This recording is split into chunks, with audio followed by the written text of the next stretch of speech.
సజీవస్వరం సజీవస్వరం ప్రతి మనిషిని ఆత్మీయ బాటలో నడిపించే స్వరం ప్రభు యేసు స్వరం ఆ క్రీస్తు స్వరం సజీవ స్వరం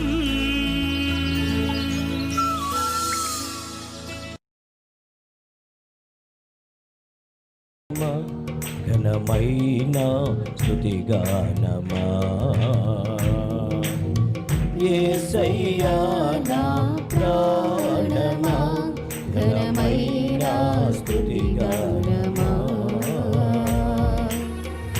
అద్భుతమైన నీ ఆదరణే ఆశ్రయమైన నీ సంరక్షణయే నన్ను నీడగా వెంటాడెను నీ అలయక నడిపించెను నా జీవమా నా స్తోత్రమా నీకే ఆరాధన వేగమో సంక్షేమమో నీవే ఆరాధ్యుడా యేసయ్యా నా ప్రాణమా ఘనమైన స్తుతిగానమా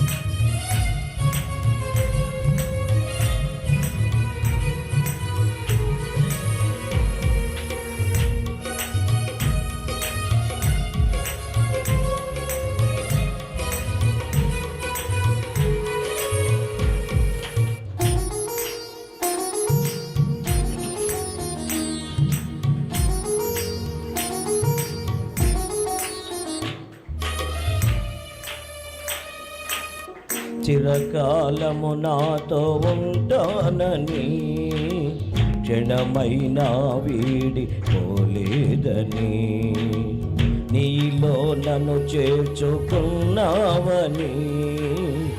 తండ్రితో ఏకమై ఉన్నామని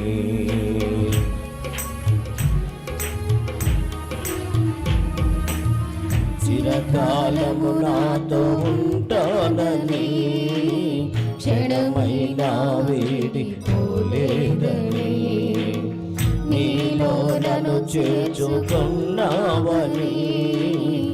తండ్రితో ఏకమై ఉన్నామని ఆనందగానమోనే పాడనా ఆనందగానమోనే పాడనా ఏదైనా నాకున్న సంతోషము నీతోనే కలిగున్న అనుబంధమే ఏదైనా నాకున్న సంతోషము నీతోనే కలిగున్న అనుబంధమే సృజనాత్మకమైన నీ కృప చాలు నీ బ్రతికున్నది నీ కోసమే సృజనాత్మకమైన నీ కృప చాలు నీ బ్రతికున్నది నీ కోసమే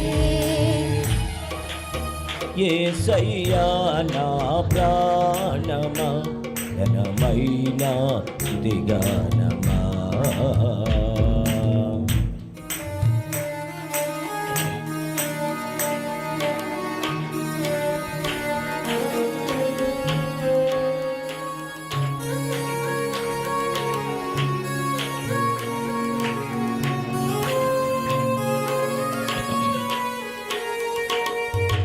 స్తోత్రం స్తుతిద్దాం ఆరాధిద్దాం మహిమపరదాం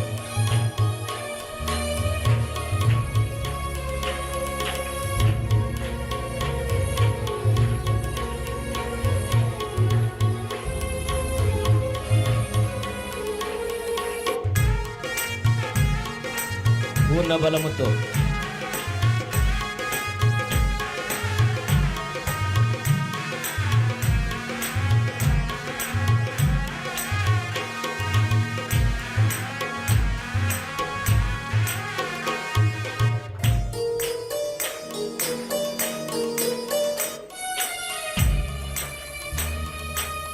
జీవజలముగా నిలిచావని, జలనిధిగా నాలో ఉన్నావని, జనులకు దీవెనగా మార్చావని, జగతిలో సాక్షిగా ఉంచావని.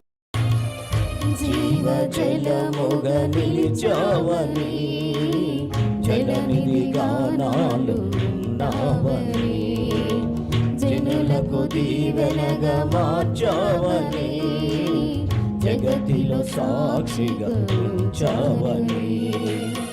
ఉత్సాహగానమునే పాడనా, ఉత్సాహగానము నే పాడనా, ఏదైనా నీ కొరకే చేసేందుకు ఇచ్చితివి బలమైన నీ శక్తిని. ఏదైనా నీ కొరకు చేసేందుకు ఇచ్చితివి బలమైన నీ శక్తిని. ఇది చాలు నా జీవితాంతము, ఇలా నా కన్నీయు నీవే కదా. ఇది చాలు నా జీవితాంతము, ఇలా నా కన్నీయు నీవే కదా. యేసయ్యా నా ప్రాణమా, ఘనమైన స్తుతిగానమా. స్తోత్రం చెప్దాం, ఆయనకి సమర్పించుకుందాం. నాకేమన్నా నేనేమన్నా, నేను ఎలా ఉన్నానో అది నీ దయే, నాకున్నదంతయు నీవిచ్చిన దానమే. అందుకే నేను స్తుతిస్తున్నాను ప్రభువాని. అద్భుతమైన ఆయన సన్నిధి ఆదరణతో నిలబెట్టగలిగిన దేవునికి, సంరక్షకుడుగా, పోషకుడుగా, విమోచకుడుగా దేవుని స్తుతిద్దాం.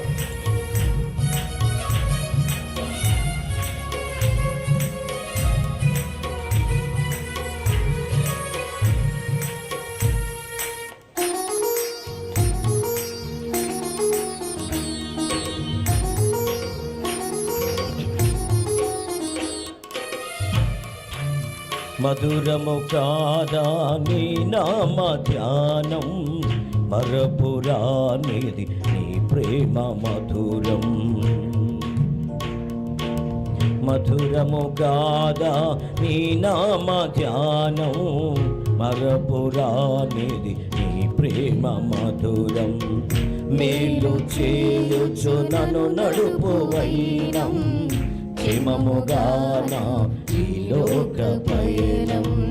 స్తోత్ర గీతముగానే పాడనా, స్తోత్ర గీతముగానే పాడనా.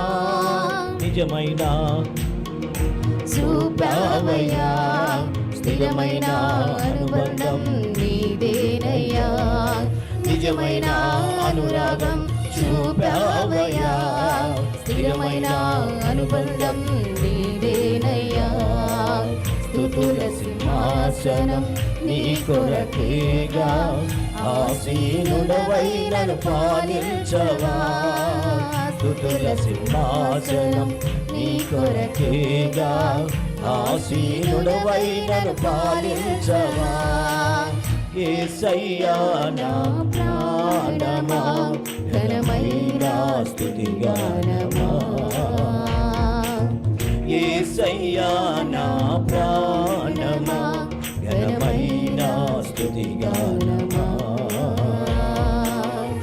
అద్భుతమైన నీ ఆదరణే, ఆశ్రయమైన నీ సంరక్షణయే, నన్ను నీడగా వెంటాడెను, నీ అలయక నడిపించెను. నా జీవమా, నా స్తోత్రమా, నీకే ఆరాధన. నా స్నేహము, సంక్షేమము, నీవే ఆరాధ్యుడా.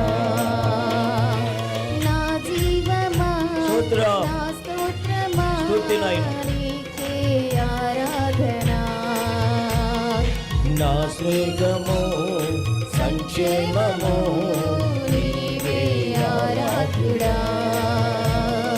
నా జీవమా నా స్తోత్రమా నీకే ఆరాధన.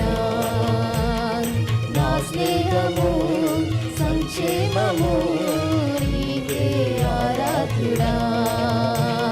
స్తుతి పాత్రుడా స్తోత్రాత్ముడా నీకే ఆరాధన. ఆనందమే పరమానందమే నాకు నా యేసయ్యా. స్తుతి పాత్రుడా స్తోత్రారుడా నీవే నా యేసయ్యా. ఆనందమే పరమానందమే నీలో నా యేసయ్యా.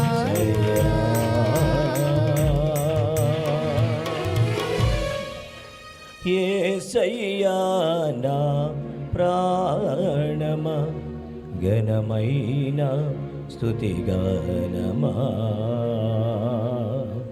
అద్భుతమైన నీ ఆదరణే ఆశ్రయమైన నీ సంకల్పం నన్ను నీడగా వెంటాడేను.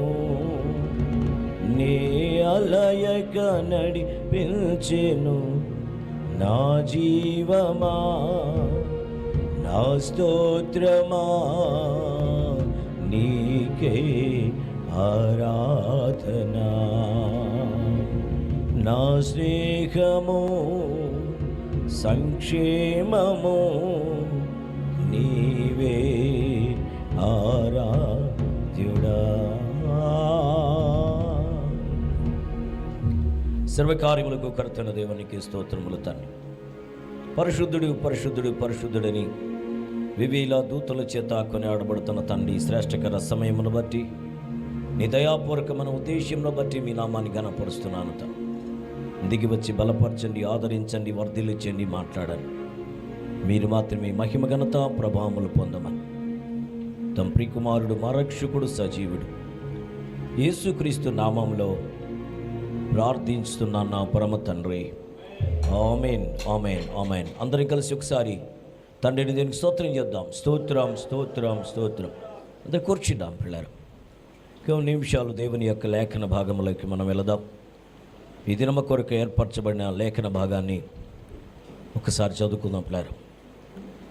చూడండి, సర్వకార్యములకు కర్తైన దేవుడు మన పక్షమై తన కార్యము చేయుటకు సిద్ధంగా ఉన్నాడు. సిద్ధపరిచిన దేవుని సన్నిధిని అనుభవిస్తూ సాగి వెళదాం. దాన్ని ఒకసారి పరిశుద్ధ బైబిల్ గ్రంథంలో నుంచి కొన్ని ప్రత్యేకమైన అంశాలు మనం ధ్యానించబోతున్నాం. గత వారములో మీ మధ్య దేవుడు ఉంచినటువంటి లేఖన భాగాన్ని ఒకసారి చదువుకున్నాం. రుతు గ్రంథం 4వ అధ్యాయం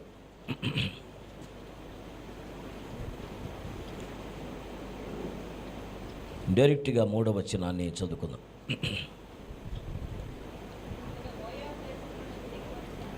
బాగా గమనించండి క్లారా. ఈ 3వ వచనం అంటాడు, అతడు మోయాబు దేశము నుండి తిరిగి వచ్చిన నయోమి మన సహోదరుడైన ఎలీమెలికు యొక్క, బాగా గమనించండి క్లారా, కలిగినటువంటి భూభాగమును బాగా వినండి క్లారా. ఆమె ఏం చేయబోతుందట? మన సహోదరుడిని ఎలీమెలికు కలిగిన భూభాగమును అమ్మివేయుచున్నది గనక నీవు చెవులారా వినున్నట్లు నేను ఒక సంగతి తెలియచేయు వలనని ఉన్నాను. ఆమె ఏంటంటే, ఈ పుర నివాసుల ఎదుటను నా జనుల యొక్క పెద్దల ఎదుటను ఆ భూమిని సంపాదించుకొనము. ఏమనగా దాన్ని విడిపించుటకు నీవు ఒప్పుకొనిన పక్షమున విడిపింపుము, దానిని విడిపింపనొల్ల నీ పక్షమున అది స్పష్టముగా నాతో చెప్పుము. నీవుగాక దానిని విడిపింపవలసిన బంధువుడు ఎవడునూ లేడు, నీ తరువాత వాడును నేనే అని ఆ బంధువుతో చెప్పాను. అందుకు అతను అంటున్నాడు, నేను విడిపించేదను. ఏం మాట్లాడుతున్నాడు ఆయన? నేను దానిని విడిపించెదను. బాగా ఆలోచించేద్దాం ప్లేయర్. మనం గత వారంలో శ్రేష్టకరమైన మాట వింటూ వచ్చాం. ఆ పై వచనాలు కానీ చూస్తే, బోయజు పురద్వారమునొద్ద పోయి అక్కడ కూర్చుండగా బోయజు చెప్పిన బంధువుడు ఆ త్రోవను పోవుచుండేను గనక బోయజు అంటున్నాడు, పోయి ఈ తట్టు తిరిగి ఇక్కడ కూర్చుండమని అతనిని పిలువగా అతడు వచ్చి కూర్చుండాడు. బోయజు ఆ ఊరి పెద్దలలో 10 మందిని పిలిపించి కొని ఇక్కడ కూర్చుండుడని చెప్పగా వారును కూర్చుండిరి. ఈ 10 అనే సంఖ్యను గురించి మనం ధ్యానిస్తూ వచ్చాం. అది కొంతమంది చాలా యాక్సెప్ట్ చేశారు, కొంతమందిని కొంచెం ఇబ్బంది కూడా పెట్టింది.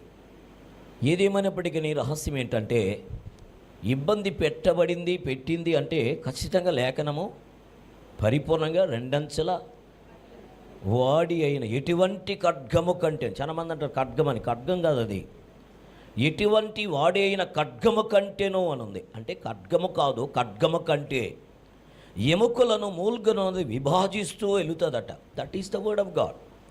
వాక్యము 2 అంచెల ఖడ్గము అన్నాడు ఒక ఆయన. కాదు, దానికంటే వాడి అయినది. ఈ ఖడ్గము కొంతవరకే దూరుతుంది. ఈ ఖడ్గము కొన్నిసార్లు దానిపైన ఉన్నటువంటి దేవుని బిడ్డ దుమ్ముతో లేక సిలుముతో ఉంటుంది. కానీ ఈ ఖడ్గానికి ఎప్పుడూ పదునుంటుంది. ఎటువంటి ఖడ్గమ కంటేను పదునుగా ఉండి ఎముకలను మూల్గలను విభాజించుకుంటూ వెళుతుందట.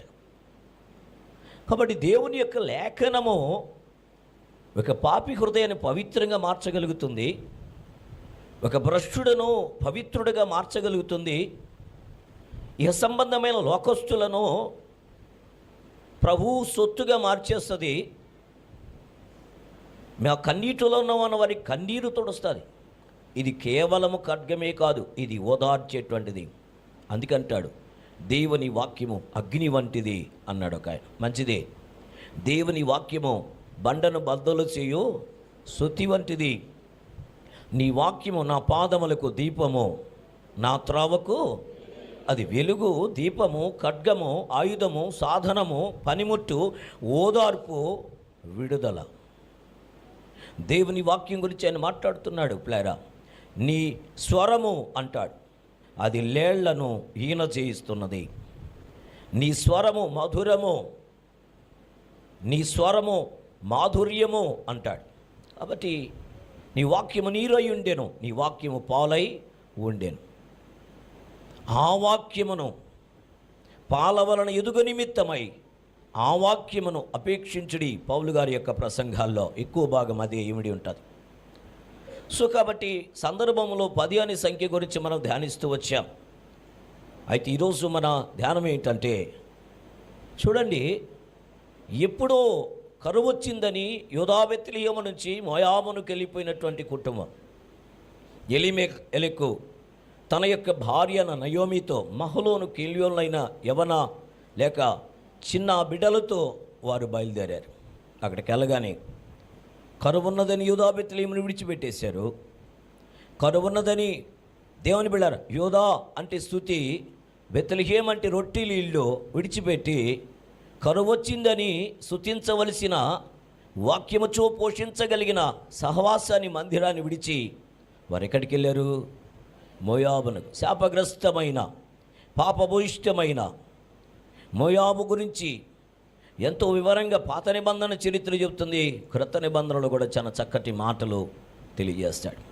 మోయాబులో ఉన్న వారి జీవితం ఎలా ఉంటుందో, మోయాబు యొక్క గుమ్మములు ఎత్తితే వాళ్ళ బ్రతుకులు ఏమవుతాయో, మోయాబు యొక్క ప్రాకారముల గురించి వాళ్ళు ఆలోచిస్తే అలా ఆలోచించిన వారు ఏ రీతిగా శాపగ్రస్తులుగా తన జ్యేష్ఠ కుమారుని తన సంతానాన్ని పోగొట్టుకుంటాడో లేఖనాలు చిన్న వివరంగా చెబుతున్నాయి.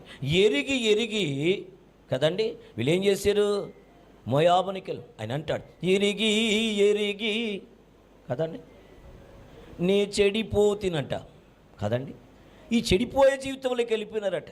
యూదా బెత్లెహేమును విడిచిపెట్టి స్తుతి ఆరాధనను, వాక్య ధ్యానాన్ని, వాక్య ప్రత్యక్షతను, పరిశుద్ధాత్మదేవుని యొక్క సహవాసమును, ఆత్మదేవుని ప్రసన్నతను, దైవ దర్శనాన్ని విడిచిపెట్టి వారు మోయాబునికి వెళ్ళారు. పోగానే తన భర్తను కోల్పోయింది నయోమి. పోయి అన్యులతో వియ్యమొందారు, విగ్రహారాధికులతో వియ్యమొందారు. సో ఇద్దరు కుమారులను కోల్పోయినారు, 3 బారిపోయినారు. ఇప్పుడు ఆమె అంటుంది, పిల్లారా, నేను సమృద్ధితో వెళ్ళి తిని, నేను సుఖముతో వెళ్ళి తిని, సౌఖ్యముతో వెళ్ళి తిని, సౌందర్యముతో ఈ సంబంధించిన సంతోషముతో వెళ్ళి తిని, రిక్తురాలుగా చేసేసారట. రిక్తురాలుగా మారిపోయినప్పుడు కోడరండుతో అంటుంది ఆ అత్తగారు, నా కుమార్తెలారా, మీరు సొంత ఇంటికి వెళ్ళి మీరు మరలా తిరిగి పెళ్లి చూసుకొని సుఖంగా సంతోషంగా ఉండండి అని చెప్పడం జరిగింది. అయితే దేవుని బిడ్డలారా, దానికి ఒప్పుకున్న ఓర్ప వెళ్ళిపోయింది ముద్దు పెట్టుకొని. రూతేత, నీ దేవుడి నా దేవుడు, నీ జనులే నా జనులు, మరణము తప్ప నన్ను ఏది వేరుపరచదు. ఒకవేళ అలా ఏరుపరిస్తే దేవుడు నాకెంతైనా కీడు జరిగించునుగాక అన్న తీర్మానముతో, నిశ్చయతతో, ఒక సమర్పణతో దేవుని వెంబడించిన కాపరిగా తన యొక్క అత్తగారిని అనుభవించి సాగిపోతున్న పయనములో ఈమె అక్కడున్న పరిస్థితిని మనం ఎరుగుదాము. ఈమెను గురించి విన్నటువంటి బోయజు స్థితి కలిగిన వాడు, శ్రీమంతుడని నేను ముందుగానే మీ కళ్ళ ముందు చెప్పాను. వారిని విమోచించడానికి, వారి యొక్క విషయమై బంధుధర్మ జరిగించడానికి ఈ బోయజు కంటే ముందు ఒకరున్నారు. ఆ ఒక్క వ్యక్తిని అడుగుతానికి సిద్ధపడుతున్నాడు. అలా సిద్ధపడినటువంటి కార్యముని 10 మంది పెద్దలను తీసుకొచ్చి అక్కడ కూర్చోబెట్టుకుని, ఎక్కడట? ద్వారము దగ్గర. బైబిల్ చరిత్ర యోధుల యొక్క సంప్రదాయం పురద్వారము, కానీ మన సంప్రదాయం రచ్చబండ, లేకపోతే ఓ ప్రత్యేకమైన న్యాయ స్థానములో ఓ ప్రత్యేకమైన పీఠము దగ్గర కూర్చుంటామని. కానీ ఇక్కడ కూర్చుండబెట్టుట అనే సందర్భాన్ని చెప్పి కొంత వివరణ మనం విన్నాం. కానీ ఈరోజు తను అంటున్న మాట ఏంటంటే, వెళ్ళిపోయి ప్రాణాలు కోల్పోయి ఉన్నదంతా కోల్పోయి రిక్తుడుగా దీనుడుగా వచ్చినటువంటి వీరిని ఒక శ్రీమంతుడు, ఆ దేశములోని స్థితి కలిగిన వ్యక్తి మన సహోదరుడు అనాల్సినంత అవసరము లేనేలేదు. కానీ ఈ యొక్క బోయస్ దగ్గర నుంచి మనకు వచ్చే వార్త ఏమిటంటే, తన బంధుధర్మాన్ని తను మర్చిపోవట్లేదు, తన సహోదర ప్రేమను తను మర్చిపోవట్లేదు. తను చాలా గొప్ప వ్యక్తి, కానీ కొరగాని వాడిని కూడా ఆయన పట్టించుకుంటున్నాడు. తనకంటే ముందు ఒక వ్యక్తి ఉన్నాడు, తను పట్టించుకోవాలి. కానీ తనకంటే ముందు అడుగుపెట్టి బోయస్, దేవుని బిళ్ళారా, నాకంటే ముందు ఒక వ్యక్తి ఉన్నాడు, అతని కొరకై మనం అడుగుదాము, అతని కొరకు సిద్ధపడదామని తని ఒక వాలంటరీగా, దేవుని బిళ్ళారు, 10 మంది అధికారులు అక్కడ తీసుకొచ్చి, లేక పెద్దలను తీసుకొచ్చి పురద్వారం దగ్గర ఆ వ్యక్తి వెళుతున్నంట. ముందు బంధుధర్మం జరిగించవలసిన వ్యక్తి, ఓయి హలో రండి కూర్చోండి, కొన్ని విషయాలు మాట్లాడాలి. పెద్దలందరూ సమావేశపరిచాడు. అందరితో మాట్లాడుతూ ఇంత అంటున్నాడు, ఇదిగో మన సహోదరుడట. ఈ పదము మన అనేటువంటి పదము చాలా విలువైనది. ప్లారం ఈరోజు సమాజంలో యేసుక్రీస్తు శిలువ యొక్క యాగం మనం గుర్తు చేసేది ఏంటంటే, నా అనేదాన్ని కొట్టివేసి మన అనే కోణంలోకి తను వచ్చాడు. మన అనేది పర్సనల్ ఇంటిగ్రిటీలో కూడా చాలా అవసరం. ఈ పర్సనల్ అన్న దగ్గర ఒక వ్యక్తి జీవితంలో త్రిత్వం ఉన్నది కాదండి. ఆలోచించండి, బాడీ, స్పిరిట్, సోల్, కనబడుతున్న మనుష్యుడు, ప్రాణము, ఆత్మ, ఈ 3 ఒకదానితో ఒకడు ఐక్యంగా ఉంటేనే ఈ వ్యక్తి ఆర్డర్లో ఉంటాడు. హాయ్ శామ్యుయల్ సార్ అంటాడు, సార్ అబ్రహాం గారు సార్ అంటాడు, ఎలిజబెత్ సిస్టర్ అనగానే బ్రదర్ చెప్పండి అని అడుగుతారు. కానీ ఆర్డర్ కానీ తప్పింది అనుకోండి, అంటే ఈ శరీరానికి, ఆత్మకు, ప్రాణానికి కొంచెము లంగరు లేక ఐక్యత చూసారండి, ఈ ఐక్యత ఇంటిగ్రిటీ కానీ తగ్గిందనుకోండి, ఎన్నిసార్లు పిలిచిన పలక, రే ఏంట్రా చెవులు వినబట్లేదా? చెవుడు కాదు, వినబడుతుంది, కానీ వెంటనే రియాక్ట్ చేయలేని దేవుని బిళ్ళారా, కరెక్ట్గా కుదరటం లేదు, సిగ్నల్ సరిగా అందటం లేదు. అంతకుముందు ఎప్పుడో శ్రీలంక నుంచి 1 గంటకి సువార్త వచ్చేది టీవీ, రేడియల్. ఒకవేళ సువార్త విందాం తెలుగులో అనుకుంటే అది కరెక్ట్గా కనెక్ట్ చేయడానికి కొంచెం టైం పడుతుంది అనమాట. ట్యూనింగ్ ఇలా చేస్తూ చేస్తూ తిప్పుతూ ఉన్నాం, కానీ మధ్య అన్నది అంటే ఏంటి సంగతి? ఆ ఛానల్ కరెక్ట్గా కనెక్ట్ కాలే. ఒక చిన్న జస్ట్ అలా అనగానే అప్పుడు ఎత్తుకుంటుంది యేసు అనే పదం, రక్షకుడు అనే స్వరం వినబడతాయి. మధ్యలో ఎగిరింది అనుకొని ఇంకేదో తమిళో మలయాళమో కన్నడనో ఏదో వస్తూ ఉంటుంది. బాగా గమనించండి.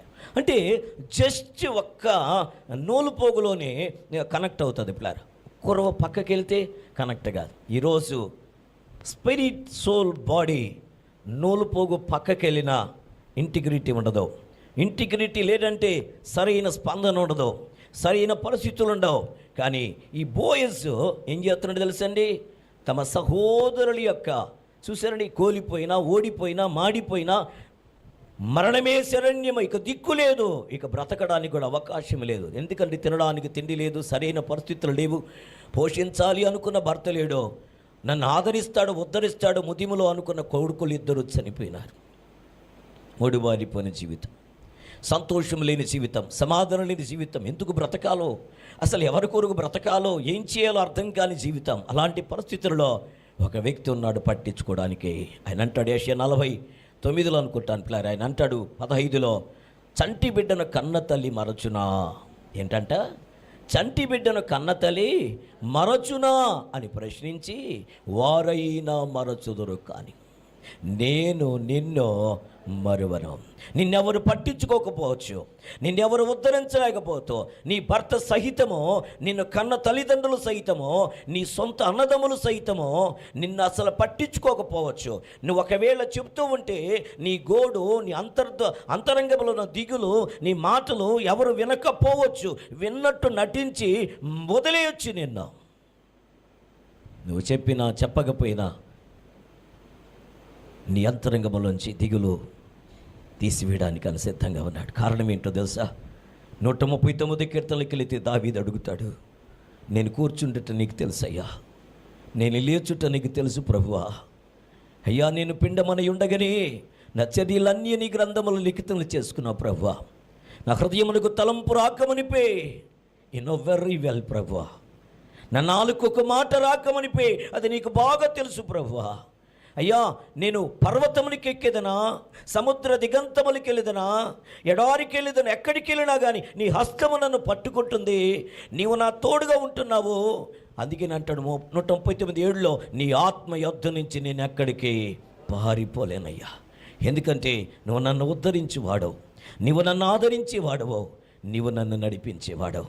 ఎవరు విడిచినా, ఎవరు తోడుండకపోయినా, ఎవరు నన్ను గాయపరిచినా, ఎవరు నన్ను ఇబ్బంది పెట్టినా, నా తండ్రి నా తల్లి నిన్ను కన్నందుకు నేను బాధపడుతున్నాను రా. నువ్వు అసలు చిన్నప్పుడే ఒకవేళ ఇలాంటి వాడివే అని కానీ తెలుసుంటే నిన్ను అప్పుడే చంపేచుందును అన్నటువంటి ఉక్రోషము, కోపము నా ప్రవర్తన వల్ల, నా చెడిన బ్రతుకు వల్ల నా తల్లిదండ్రులు నన్ను ద్వేషించి దూషించినా, నేను ఎంత చెడిన వాడనైనా, ఎంత పనికి మాలిన పరిస్థితిలో ఉన్నా, అలాంటి దాన్ని నేనైనా నువ్వు నన్ను ఆదరిస్తావయ్యా. నా కొరకే కదా, నా పాపం కొరకే, నా అతిక్రమం, నా తొందరపాటు వల్లే కదా, నా సొంత నిర్ణయమును బట్టే కదా నీ ఏకైక కుమారుని బలిగా దానంగా ఇచ్చేసుకున్నావయ్యా. ఓ తల్లి, అక్కడ ఉన్నట్టు అనేక మంది స్త్రీలు వచ్చి, ఎందుకయ్యా తండ్రి నీ కుమారుడిని యేసుని ఎందుకు అలా నలగొట్టించుకుంటున్నావు అంటే, నా కుమారుడిని నలగొట్టించుకొనుట నాకు ఇష్టమని చెప్పినటువంటి ఆ మాటను చూసినప్పుడల్లా, విన్నప్పుడల్లా, ప్రకటించినప్పుడల్లా నా హృదయంలో పగిలిపోతుందయ్యా. నా అంతరంగము వేదనతో నలిగిపోతుందయ్యా. ఇందును బట్టి నీకు స్తోత్రం ప్రభు అని నిజంగా ప్లేరా నువ్వు చెప్పడానికి ఈరోజు సిద్ధంగా ఉంటే, పరిశుద్ధ దేవుడు మాట్లాడుతున్నాడు. బోయిస్ అంటున్నాడు, నాకంటే ముందు ఒక బంధువుడు ఉన్నాడు, అతడే నీకు విడుదల ఇవ్వగలడు, అతడే నీకంటూ ఒక మార్గాన్ని ఏర్పరచగలడు. బారిపోయిన నీ జీవితము, విధవరాలుగా మారిపోయిన నీ జీవితము అసలు గమ్యమే కాదు. రేపేమవుతుందో, నెక్స్ట్ మరి తినడానికి ఉంటుందో లేదో, ఒకవేళ నాకు ఆరోగ్యం ఉంటుందో లేదో, నన్ను కడతీర్చేది ఎవరు, నన్ను ఉద్ధరించేది ఎవరు, ఆదరించేది ఎవరు అనే పరిస్థితులు నీకు ఉంటే, నేను ఆ బంధువుతో మాట్లాడతాను. ఒకవేళ అతడు విడిపించడానికి సుముఖత చూపించకపోతే నేనే నిన్ను విడిపించేస్తాను. ఈరోజు నేనున్నా, నీతో ఉంటా, నేనే విడిపిస్తా అని చెప్పగలిగిన ప్రియమైన సమీప బంధువుడు ఈరోజు బోయస్. ఈ బోయస్ను గురించి రూతు గ్రంథం చదివినప్పుడల్లా మనకు గుర్తుకు రావాలి. బోయస్ ఆదరించేటువంటి ఓదార్చేటువంటి బంధుధర్మమును చేయగలిగిన యేసుకు సాదృశ్యమైతే, రూతు అన్యురాలైనటువంటి రూతు రక్షించబడుట కొరకే సిద్ధపడుతున్న, రక్షించబడి సంఘంగా మార్చబడిన మనమే ఆ రూతు యొక్క సాదృశ్యం. ఈరోజు నువ్వు ఏ విషయంలో దిగులు పడుతున్నావు? ఏ విషయంలో కలవరం నిన్ను కృంగదీస్తూ ఉన్నది? ప్రభు అంటున్నాడు, అతడు మోయాబు దేశం నుండి తిరిగి వచ్చిన నయోమి మన సహోదరుడైన ఎలీమెలకు యొక్క ఆస్తిని అమ్మడానికి రెడీగా ఉంది. ఎందుకంటే అమ్మకపోతే ఆ ఇల్లు జరగదు, అమ్మకపోతే ఆ పరిస్థితులు అనుకూలంగా ఉండవు, అమ్మకపోతే తిండి లేదు, అమ్మకపోతే అసలు జీవితమే లేదు. అది నువ్వు సంపాదించుకున్నావు అనుకోండి, కానీ ఒక రహస్యం ఒకటి ఉంది. ఆ ఆస్తితో పాటు 3 బారిపోయిన ఒక విధవరాలు ఉంది, యవనస్తురాలు. ఆ యవనస్తురాల్ని నీవే పరిగ్రహించాలి, నీవే ఆదరించాలి, ఉద్ధరించాలి, నీవే మరి వారిని ఆదరించడానికి సిద్ధపడాలి. పిల్లరా బాగా గమనించండి, దైవవాక్యం ఈ రీతిగా చెబుతుంది. పిల్లరా చూడండి ఒకసారి. మరి ఈయన మన సహోదరుడని ఎలీమెలకు అని ఎక్కడ కొరగానటువంటి వాని గురించి శ్రీమంతుడైనటువంటి దేవుని బిడ్డారా బోయస్ ఇలా మాట్లాడుతుంటే, ఈ బోయస్సు కంటే గొప్పవాడైన లోకరక్షకుడైన యేసుక్రీస్తు వారు సాక్షాత్తు దేవుడే దేవుని కుమారుడైనటువంటి వాడై ఉంటే ఆయన ఏం చెబుతాడో చూద్దాం. పిల్లారా దైవవాక్యములకు రండి. యోహాను సువార్త 20వ అధ్యాయము 17వ మాటను చదువుకుందాం. పిల్లారా యోహాను సువార్త 20వ అధ్యాయము 17వ వచనం బాగా గమనించండి. పిల్లారా ఆయన ఎంతో చక్కటి మాట మనతో మాట్లాడడానికి ఇష్టపడుతున్నాడు. 20వ అధ్యాయము 17వ వచనం. యేసు ఆమెను చూచి, నేను ఇంకనూ తండ్రి యొద్దకు ఎక్కిపోలేదు గనక నన్ను ముట్టుకొనవద్దు అని పునరుద్ధరణని యేసయ్య దగ్గరికి వెళ్ళినటువంటి మగ్దలా అనే మరియతో యేసుక్రీస్తు అక్కడున్న స్త్రీలందరూ చూస్తూ ఉండగా, వారందరూ వింటూ ఉండగా వారితో ఇలా మాట్లాడుతుందంట. ఏంటి ఆ మాట? ఆమెను చూచి, నేను ఇంకా తండ్రి యొద్దకు ఎక్కిపోలేదు గనక నన్ను ముట్టుకొనవద్దు, అయితే నా సహోదరుల యొద్దకు వెళ్ళండి. మరి యేసు దేవుని కుమారుడయుండి ఈరోజు అపోస్తలుల గురించి అనగా అక్కడున్న దేవుని బిడ్డ సహోదరులు అంటే 12 మంది అపోస్తలుల గురించి యేసు అంటున్న మాట ఏంటంటే, నా శిష్యుల దగ్గరికి వెళ్ళి అనొచ్చు. కానీ ఇప్పుడు ఏం మాట్లాడుతున్నాడు? నా సహోదరుల యొద్దకు వెళ్ళి, నా తండ్రియో మీ తండ్రియో, నా దేవుడనో మీ దేవుడనైనా వాని యొద్దకు ఎక్కిపోవచ్చున్నానని వారితో చెప్పుమనెను. ఇప్పుడు నేను మీకు అర్థమయ్యేదని చెప్తాను. బోయసు మన సహోదరుడు అయిన ఎలీమెలకు యొక్క ఆస్తిని ఏం చేయబోతుందట? ఆమె అమ్మివేయబోతూ ఉంది. మన సహోదరుడు అని సంబోధిస్తున్నాడు. కానీ బోయసు కంటే శ్రేష్ఠుడైన, గనుడైన, గొప్పవాడైన తన సహోదరుల కొరకు ప్రాణం పెట్టడానికి వెనకంచి వేయను. ఈరోజు బలి అనే విషయమై 251వ వారంలో మీరు ఒకవేళ మెలకువగా ఉంటే వినుంటే మీకు స్పష్టంగా అర్థమై ఉంటుంది. ఆన్ చేసుకొని నిద్రపోయి ఉంటే అది అర్థం కాకపోవచ్చు. కానీ జూమ్లో దేవుని యొక్క వాక్యం చెప్తుంది బలి అనేటువంటి విషయమై. దేవుని 4 విషయాలు చెప్పాను, చివరిలో 4వ విషయం అంటున్నాడు, తమ సహోదరుల కొరకట రక్షించబడిన ఒక వ్యక్తి ఏమి చేయగలగాలి? ప్రాణము పెట్టగలగాలి, ప్రాణము పెట్టినంతగా ప్రేమించగలగాలి. తన సహోదరుల నిమిత్తము తనకు తానుగా బలి అవుట కొరకు వెనకంచి వేయకూడదు. బలి ఓడివయ్యా, కావాలంటే నా కొరకు వాళ్ళని బలి చేస్తాను కానీ కాదండి. ఈరోజు ఒక ప్రేమించిన తన ప్రియురాలు కొరకు ఈరోజు ప్రియుడు బలి అయిపోతున్నాడు. ఈ బలి నిత్య నరకానికి తీసుకెళ్తే, కానీ నిజ క్రైస్తవ జీవితము యేసు కొరకై బ్రతకాలన్న సహోదరుల కొరకై ప్రాణము పెట్టుటకు సిద్ధపడినటువంటి వారికి ప్రాణము దేవుని బిళ్ళరా వారి కొరకే తన ఏకైక కుమారుని బలిగా ఇచ్చేసుకున్న దేవుని ప్రేమ స్పష్టమవుతుందనే విషయాన్ని నేను వెనకంచి వేయట్లేదు. ఆయన అంటాడు చూడండి, ఏం మాట్లాడుతా? యేసు ఆమెతో, నేను ప్రభువునొద్దకు ఎక్కిపోలేదు గనక నన్ను నువ్వు ముట్టుకోదమ్మా. అయితే ఏం చెప్తున్నాడు? నా సహోదరుల యొద్దకట నా సహోదరుల యొద్దకట.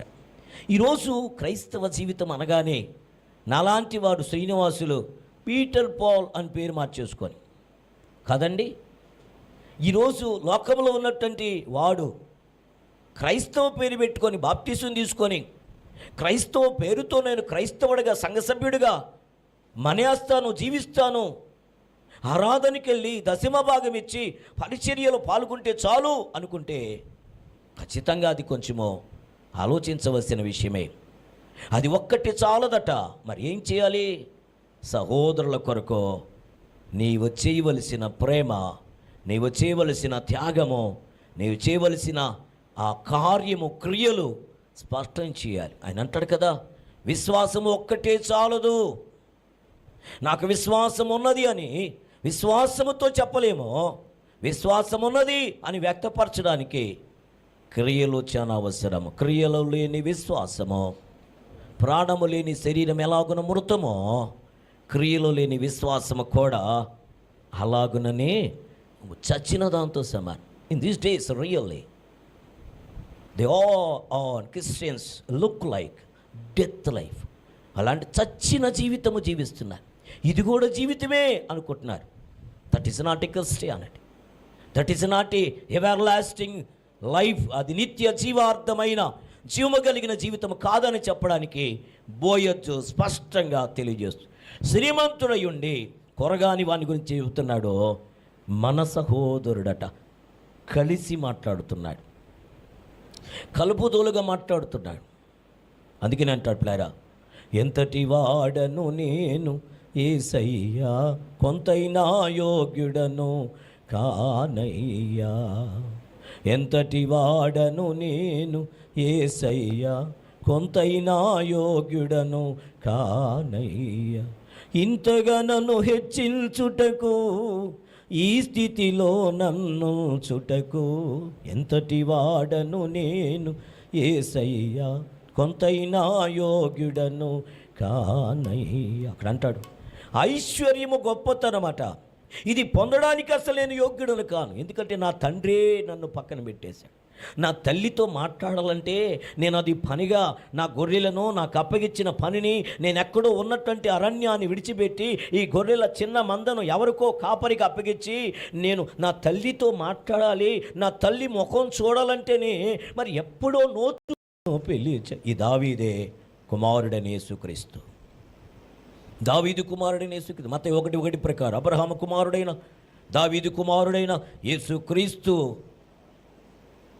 ఈరోజు నీ జీవితం ధన్యకరంగా మార్చడానికి ఈయనే నిజమైన బోయజ్. రూతు గ్రంథం గురించి మనకెందుకు అనుకుంటామో, రూతు గ్రంథంలో సాదృశ్యంగా బోయజ్ ఉన్నాడు. రూతుని ప్రేమించడమే కాదు, రూతు యొక్క సంబంధమైన సమస్తాన్ని విమోచించుట కొరకై ముందున్నటువంటి ఒక బంధువుని 10 మందిని పెద్దైనటువంటి సభా స్థలి కనబడుతున్నది. ఆ సభా స్థలిలో ప్రత్యేకమైన రచ్చ సంబంధం కలిగి ఉన్నవా? Have a best relationship with your brother and sister? లేదండి. ఈ బ్రదర్ అండ్ సిస్టర్ అనగానే మనోళ్ళు అంటారు, సహోదరుని ప్రేమించమనగానే సంఘములో ఉన్నవారిని అనుకుంటారు.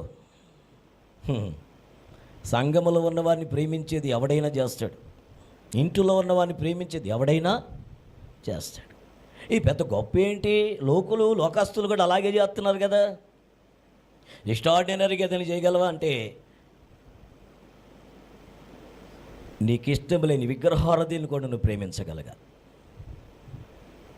నీకు ఇష్టము లేదు, నిన్ను ఒకవేళ ఇష్టపడకి పోతే, ముందున్నటువంటి క్రైస్తవులు నిన్ను ప్రేమించకపోతే, విగ్రహారాధికులు ఒకప్పుడు నువ్వు కాదు, నీ తల్లి కాదు, నీ కుటుంబీకులు, ముందున్నటువంటి వారు లోకస్తులు విగ్రహారాధికులు కాదంటవా? In our India direct Christians ఎవరు ఉన్నారంటే నాతో చెప్పచ్చు. ఒకవేళ మేము ఎవరైనా ఉన్నామో అంటే ఎక్కడి నుంచో వచ్చిన వాళ్ళు ఇంటర్, అంతే.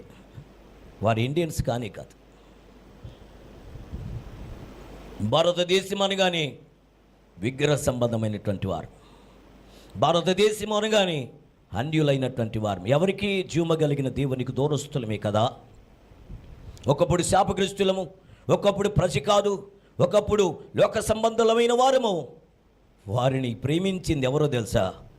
ఎక్కడో మిషనరీస్ వచ్చి పరిచయం చేస్తే వారి ప్రాణాలు దానంగా బలిగా అయిపోయి ఇక్కడికి వచ్చి అసూలు పాపేస్తే తన పసిబిడ్డలని తగలబెట్టుకున్నటువంటి గ్రాహం స్ట్రెయిన్స్ లాంటి వారి త్యాగము, అపోస్తలుడైన థామస్ లాంటి త్యాగము మన ఇండియాకు వచ్చి అన్యుల చేత లోకస్తుల చేత హత్య చేయబడి ప్రాణాలు కోల్పోతే వారి ప్రాణదానము కాదంటవా మన రక్షణ? రక్షణలోకి వచ్చేసాం కదా, అన్యులతో కలవకూడదు, అన్యులతో మాట్లాడకూడదు, వారు నాశనం అయిపోవాలి అనే పరిస్థితి నీకుంటే నువ్వు తిరిగి జన్మించిన దానవు వాడవు కానీ కాదు. కావాలంటే ప్లీజ్ ప్రాసిక్యూట్ యువర్ సెల్ఫ్. వాక్యంగా చదవండి. వాక్యం మాత్రమే మనకు ఆధారం. ఈరోజు సహోదరుల గురించి మాట్లాడుతున్నటువంటి బోయసు మనకు శిరోధార్యము. అసలైన బోయసు మన రక్షకుడైన యేసుక్రీస్తు వారు. కొంచెం ముందుకు వెళ్తాం. మత్తయి సువార్త 23లో ఒక మాట అంటాడు. మత్తయి సువార్త వ్రాసి పెట్టుకొని ఒకవేళ ఏదైనా తేడా అనిపిస్తే నాకు తర్వాత ఫోన్ చేసి మాట్లాడాను. మత్తయి సువార్త 23వ అధ్యాయం 8వ వచనం చూడండి ప్లాన్. మీరైతే అని ఆరంభిస్తాడు అక్కడ. 23వ అధ్యాయం 8వ వచనం అండర్లైన్ చేసుకోండి. అక్కడ మీరైతే, మీరంటే లేఖన భాగం మాట్లాడుతుంది కనుక చదివి అక్క కానీ వింటున్న నేను కానీ మనందరం కూడా కేవలము మీరైతే అంట. ఏం మాట్లాడుతున్నాడు చదువుదాం. మీరైతే బోధకులు అని పిలువబడవద్దు, ఒక్కడే మీ బోధకుడు, మీరందరూ సహోదరులు. అంటే దీని అర్థం ఏంటి? Reverend, right reverend, doctor reverend, master reverend, most reverend వద్దురా బాబు. మీరందరూ ఎవరట? సహోదరులు. వీఆర్ ఆల్ అవర్ బ్రదర్స్ అంట. వీఆర్ ఆల్ అవర్ బ్రదర్స్ అంటే దీని అర్థం ఏంటి? మనమందరము సహోదరులము గనక ఒకరితో ఒకరు brother, sister, praise the lord sister, వందనాలు బ్రదర్. 100 మంది సంఘానికి వస్తే మిగతా 99 మందికి వందనములు చెప్పుట నీ బాధ్యత. దేవుని బిడ్డలారా, ఒక యవనస్తుడు అప్పుడే రక్షించబడ్డాడు. రక్షించబడినటువంటి యవనస్తుడు పిల్లల బాగా గమనిస్తే మరి మందిరంలో ప్రతి ఒక్కరికి వందనాలు చెప్తాడు. తను వెళ్ళిపోతూ మధ్యలో ఏదో గుర్తుకొచ్చిందట. నేను పలానా బ్రదర్కి వందనాలు పరిగెత్తుకుంటూ వచ్చాడు. తన ఆశయమో ఆ బ్రదర్ అక్కడే ఉన్నాడు. అక్కడక్కడ చిన్న కుర్చీలు ఆయన్ని మడత పెడుతున్నాడు. పరిగెత్తుకుని బ్రదర్ వందనాలు బ్రదర్, ఇందాక వెళ్ళిపోయినావు కదా మరలా వచ్చావంటే, బ్రదర్ మిమ్మల్ని పలకరించలేదు బ్రదర్, మీకు వందనాలు చెప్పి వెళ్దామని. That is Christianity. క్రైస్తవ్యం అనగానే మందిరానికి వచ్చేసి ఏదో ఒక మూల కూర్చొని ఆరాధన చేసేసుకొని వెళ్ళిపోవటం కాదు క్రైస్తవ్యం. క్రైస్తవ్యం అంటే సహోదర ప్రేమ. క్రైస్తవ్యం అంటే డెఫినేషన్ పేరు మార్చుకోవటం కాదు, బాప్తిసం తీసుకోవటం కాదు. అంతకంటే పౌలు గారు చెప్తారు పిల్లారా, బాప్తిసం తీసుకున్నట్టు ఎందును తీసుకొని పోవటం ఎందును ఏమీ లేదట. ఉన్నది ఒకే ఒకటి ఉంది. ఇంటర్నల్గా నీ జీవితం మారాలి. Not outlook, not outer man. Inner మ్యాన్లో నీ జీవితంలో మార్పు రావాలి. ఇన్నర్ మ్యాన్ మార్పు వచ్చితే నీలో విధేయత కనబడుతుంది, నీలో ప్రత్యేక సమర్పణ కనబడుతున్నది. సహోదర మనతో మాట్లాడుతున్న శ్రేష్టమైన మాట కనబడుతుంది, వినబడుతుంది. హృదయంలో ట్రాన్స్ఫర్మేషన్ వస్తుంది. దట్ ఈస్ ద రూపాంతర అనుభవం లేకొస్తుందని చెప్పడానికి నేను వెనకంచ వేయటం లేదు. చూడండి, వాక్యం చెప్తుంది, మీరైతే బోధకులని పిలిపించుకొన. మీరు నన్ను అడగండి, సార్ మీరు బిషప్ తీసుకున్నారు కదని. బిషప్ ఎందుకు తీసుకున్నానంటే సమాజంలో మన సహవాసంలో ప్రత్యేకమైన ఈరోజు ఉన్నటువంటి ఇండియన్ గవర్నమెంట్ పరిస్థితి, లా అండ్ ఆర్డర్ పరిస్థితులు దేవుని బిళ్ళ కరెక్ట్గా లేవు. ఈరోజు దేవుని బిళ్ళ శాసనాలు మార్చేస్తున్నారు. ఇంకా చెప్పాలంటే ఏం మార్చేస్తున్నారు?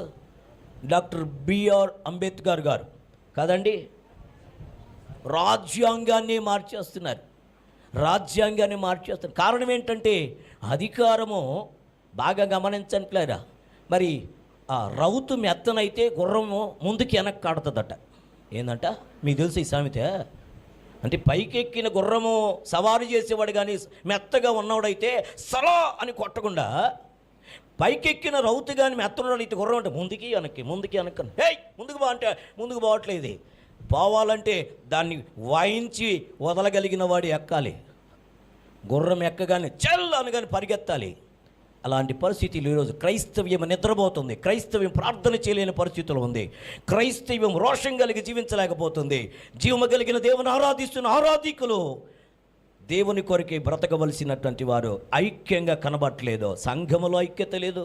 They have no personal integrity, they have no family integrity, they have no national integrity. That's why ఈరోజు గుర్రం ముందుకి వెనక్కి ఆడుతాం.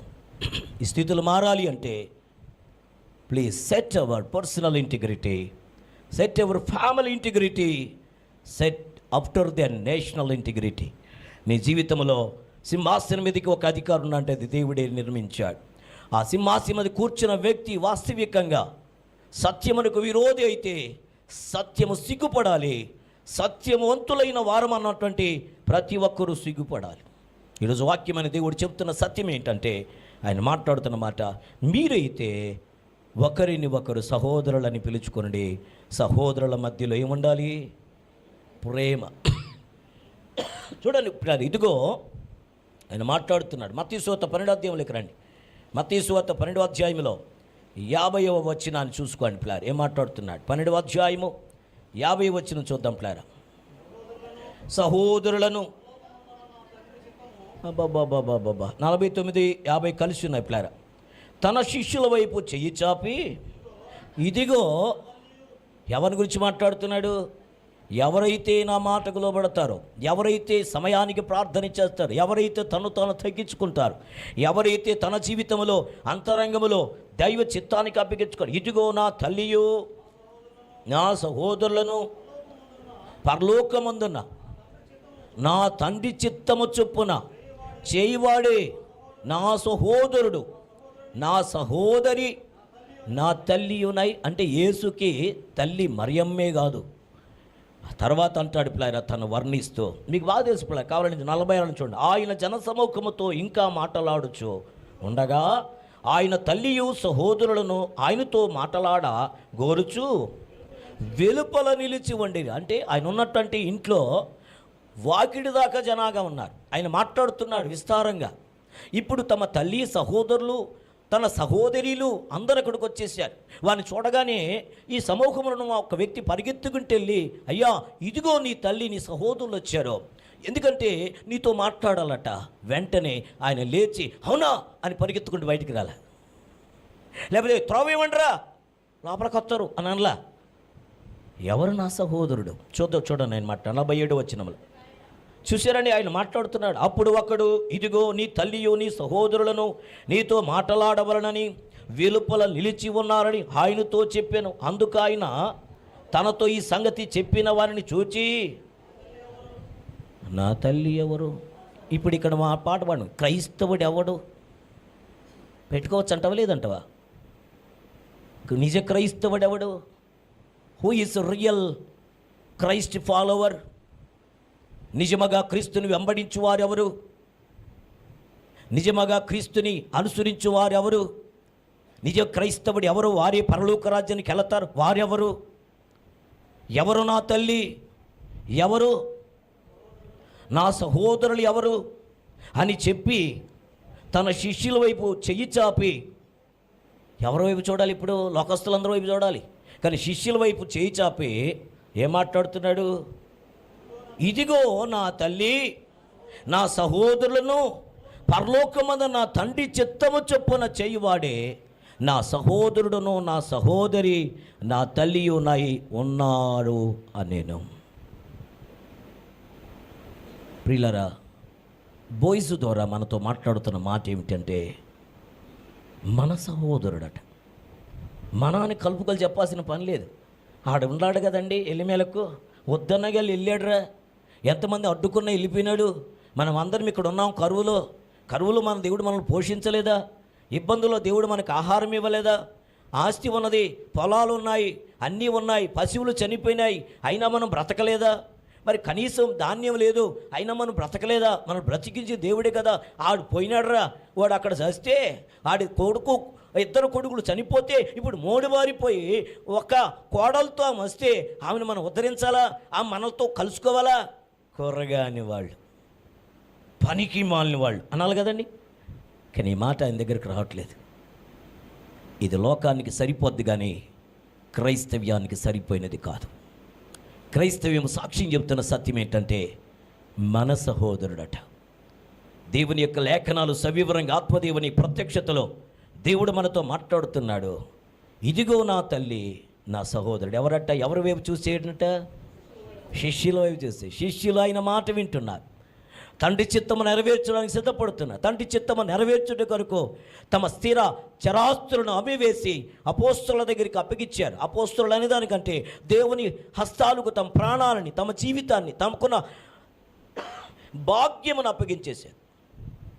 తన బాధ్యతగా దేవుని సత్య సువార్తకు సాక్షులుగా నిలబడుతున్నారు. అది అప్పుడు జరిపోయిందండి. ఒక ఆయన ఆ సత్యకాలంలో జరిపోయిందండి అన్నాడు. ఏ కాలం అంటది? అది సత్యకాలం కాదు, అది సత్యమును అమ్మివేసిన కాలం. అది ఇప్పుడు సత్యము నసరుడే యేసు రూపముల మన కళ్ళ ముందే జీవమగలిగిన దేవుని యొక్క సంచారం ప్రతి సంఘములో, ప్రతి సహవాసములో, ప్రతి సహోదరుల మధ్యలో సంచరిస్తూ ఉన్నది. ఈ సహోదరులను ప్రేమించగలగాలి. చూడండి, అపోస్తలుడైన పౌలు గారు రోమీయులతో మాట్లాడుతూ, రోమా జనాంగమా మీరు వినండిరా బాబు అంటూ తన 16వ అధ్యాయంలో రోమీయులకు రాసిన పత్రికలో 16వ మొదటి వచనములో నుంచి ఆయన మాట్లాడడం ఇలా గమనించగలం. చూద్దాం అన్నమాట. కెంక్రియాలో ఉన్న సంఘ పరిచారకురాలకు ఫీబే అను మన సహోదరిని పరిశుద్ధులకు తగినట్టుగా ప్రభువునందు చేర్చుకొని ఆమెకు మీ వలన కావలసినది ఏదైనా ఉన్న ఎడల సహాయము చేయవలనని ఆమెను గూర్చి మీకు సిఫారసు చేయుచున్నాను. ఆమె అనేకులకును నాకును సహాయకురాలై ఉండెను. పౌలు గారు చెబుతున్నాడు. ప్రియులారా, కెంక్రియలో ఉన్న సంఘ పరిచారకులకు అగు ఫీబే అను మన సహోదరిట, తనలో ఐక్యత ఉన్నది. తనలో సహోదర యొక్క తత్వము కనబడుతున్నది. ఆమె అంట అనేకులకును నాకునట. చివరి మాటలో ఉంది పిల్లారు, అనేకులకును నాకునట. ఎలాంటి స్థితి అంతా? సహాయకురాలై ఉండిన గనక దేవుని బిడ్డలను గమనించండి. ఇప్పుడు మీరు దీన్ని గమనించండి, ఈమెని పట్టించుకోండి. పరిశుద్ధులకు తగినట్టుగా ప్రభువునందు చేర్చుకొని ఆమెకు మీ వలన కావలసినది ఏదైనా ఉన్నా ఎడల సహాయము చేయవలనని దేవుని బిడ్డారా సంఘమునకును వందనములు చెప్పుడే. అంత మాత్రమే కాదు పిల్లారా, ఈరోజు అంటాడు సహాయము చేయవలనని. ఆమెను గురించి మీకు ఏం చేస్తున్నట్ట? సిఫారసు చేస్తున్నాడు, రికమెండ్ చేస్తున్నాడు. నేను చేయగలిగించేసాను, మీరు చేయగలిగింది ఏదో ఆమెకి చేయండి. ఫీబేని గురించి చాలా లేఖనాలు ఉన్నాయి పిల్లారా. ఆమెను గురించి ధ్యానిస్తే మన బ్రతుకుల్లో ఒక తెలియని వెలుగు వస్తుంది. చీకటి జీవితం వెలుగుగా మారిపోతుంది, కన్నీరు నాట్యంగా మారిపోతే, నిస్సహాయులుగా నిర్దయులుగా క్రైస్తవులను పేరు పెట్టుకొని అలా జీవించలేని మన బ్రతుకులకు నిజ క్రైస్తవం అంటే ఏమిటో మాదిరి మన కళ్ళ ముందు కనబడుతుంది. కింక్రియలో ఉన్నటువంటి దేవుని బిడ్డారా, ఫీబీనకు ఆయన మాట్లాడుతున్నాడు. ఇదే మాట హెబ్రీయులతో మాట్లాడుతూ తన హెబ్రీయులకు రాసిన పత్రిక 13వ అధ్యాయం 1వ వచనములోనే ఇలా మనతో సంధించడానికి ఆయన సిద్ధంగా ఉన్నాడు. చూడండి ప్లేరా, మీ బాగా తెలుసు హెబ్రీయులకు రాసిన పత్రిక చివరి అధ్యాయంలో 1వ వచనములో చూడండి ప్లేరా, సహోదర ప్రేమ ఎంత చక్కగా ఉందండి. సహోదర ప్రేమ ఎలా ఉండాలట? అప్పుడప్పుడు కాదంట కదని వాళ్ళ అన్నదమ్ముడు వచ్చి హ్యాపీ బర్త్డే బ్రదర్ అన్నయ్య అన్న అంట, అబ్బా కౌగులిచ్చుకు ముద్దు పెట్టేసుకుంటాడు. కొంచెం ఇబ్బందిగా ఉంటే వాడా అసలు నాకు తమ్ముడే కాదు, ఆవిడ అసలు మాకు తెలియదు కదండి. బ్రదర్స్ కంటే ఎక్కువ సిస్టర్స్ మధ్యలో ఉంటుంది తేడా కదా. ఎప్పుడు వస్తుందంటే వాళ్ళ మమ్మీ ముగ్గురు అక్కలు లేక ఇద్దరు అక్కలు ఉంటే వాళ్ళకి బర్త్డే, ఒకరికి బర్త్డే అయితే మిగతా వాళ్ళకి కూడా తెచ్చిస్తారు. బర్త్డే కాబట్టి కొంచెం స్పెషల్గా జోబీ గీబీ జిప్పు గిప్పు ఉండేది తెస్తారు. కాబట్టి తేవాలి కాబట్టి అంత కాస్ట్లో తేకుండా కొంచెం తక్కువలో ఇంకో పక్కన ఉన్న వంగ తెస్తారు. తేగానే మొదట 2 డ్రెస్సులు చూస్తారు వీళ్ళు, లేకపోతే 3 డ్రెస్సులు చూస్తారు. బర్త్డే ఉన్నటువంటి వారికి కొంచెం కలర్ఫుల్గా ఉంటుంది, గ్రీనిష్గా ఆకర్షణీయంగా కనబడుతుంది. వీళ్ళ సంబంధించిన దాంట్లో జిప్పులు కనబడవు, జోబీలు కనబడు. కాబట్టి అప్పుడు దాకా హ్యాపీగా ఉంటారు. అప్పటి నుంచి బాగానే ఉంది, నా సైజ్ చూస్తే కదా మీరు బాగానే ఉంది. అంటే దీని అర్థం ఏంటి? లోపల నుంచి అంతరంగం నుంచి ఏం రావట్లేదు? నవ్వు రావట్లేదు. ఏంటి అని ఏమో అలా ఉన్నా ఏమి లేదు ఏమి లేదు అంటే పక్కన వెళ్ళిపోతారు, అక్కడ నిలబడుకోలేరు. కారణం ఏంటంటే నాకంటే మా చెల్లెల్ని ఎక్కువగా మా మమ్మీ ప్రేమిస్తుంది. ఆమెకేమో జిప్పులు, ప్యాకెట్లు, సెల్ ఫోన్ పెట్టుకోవడానికి కదా, జేబీలో ఈ చాక్లెట్ తినేదానికి అన్నీ పెట్టేసింది. నాకైతే ఏమీ లేదు. చాలా సింపుల్గా అనిపిస్తుంది కానీ వాస్తవికంగా ప్రేమించలేని పరిస్థితులు కనబడుతున్నాయి. కానీ ఆ నిలవరముగా ఉండాలంటే చూడండి, సహోదర ప్రేమ నిలవరముగా ఉండవలనను ఆతిథ్యము చేయ మరొకడు. అది మన సబ్జెక్ట్ కాదు. మన సబ్జెక్ట్ ఏంటి? సహోదరులను ప్రేమించాలి. సహోదర ప్రేమ నిలవరముగా ఉండనీయుడి.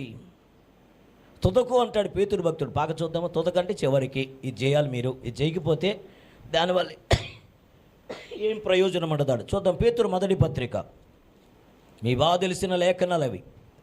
పేతురు మొదటి పత్రిక 3వ అధ్యాయం 8వ వచనం చూడండి. ప్లాన్ ఏం మాట్లాడుతున్నాడు?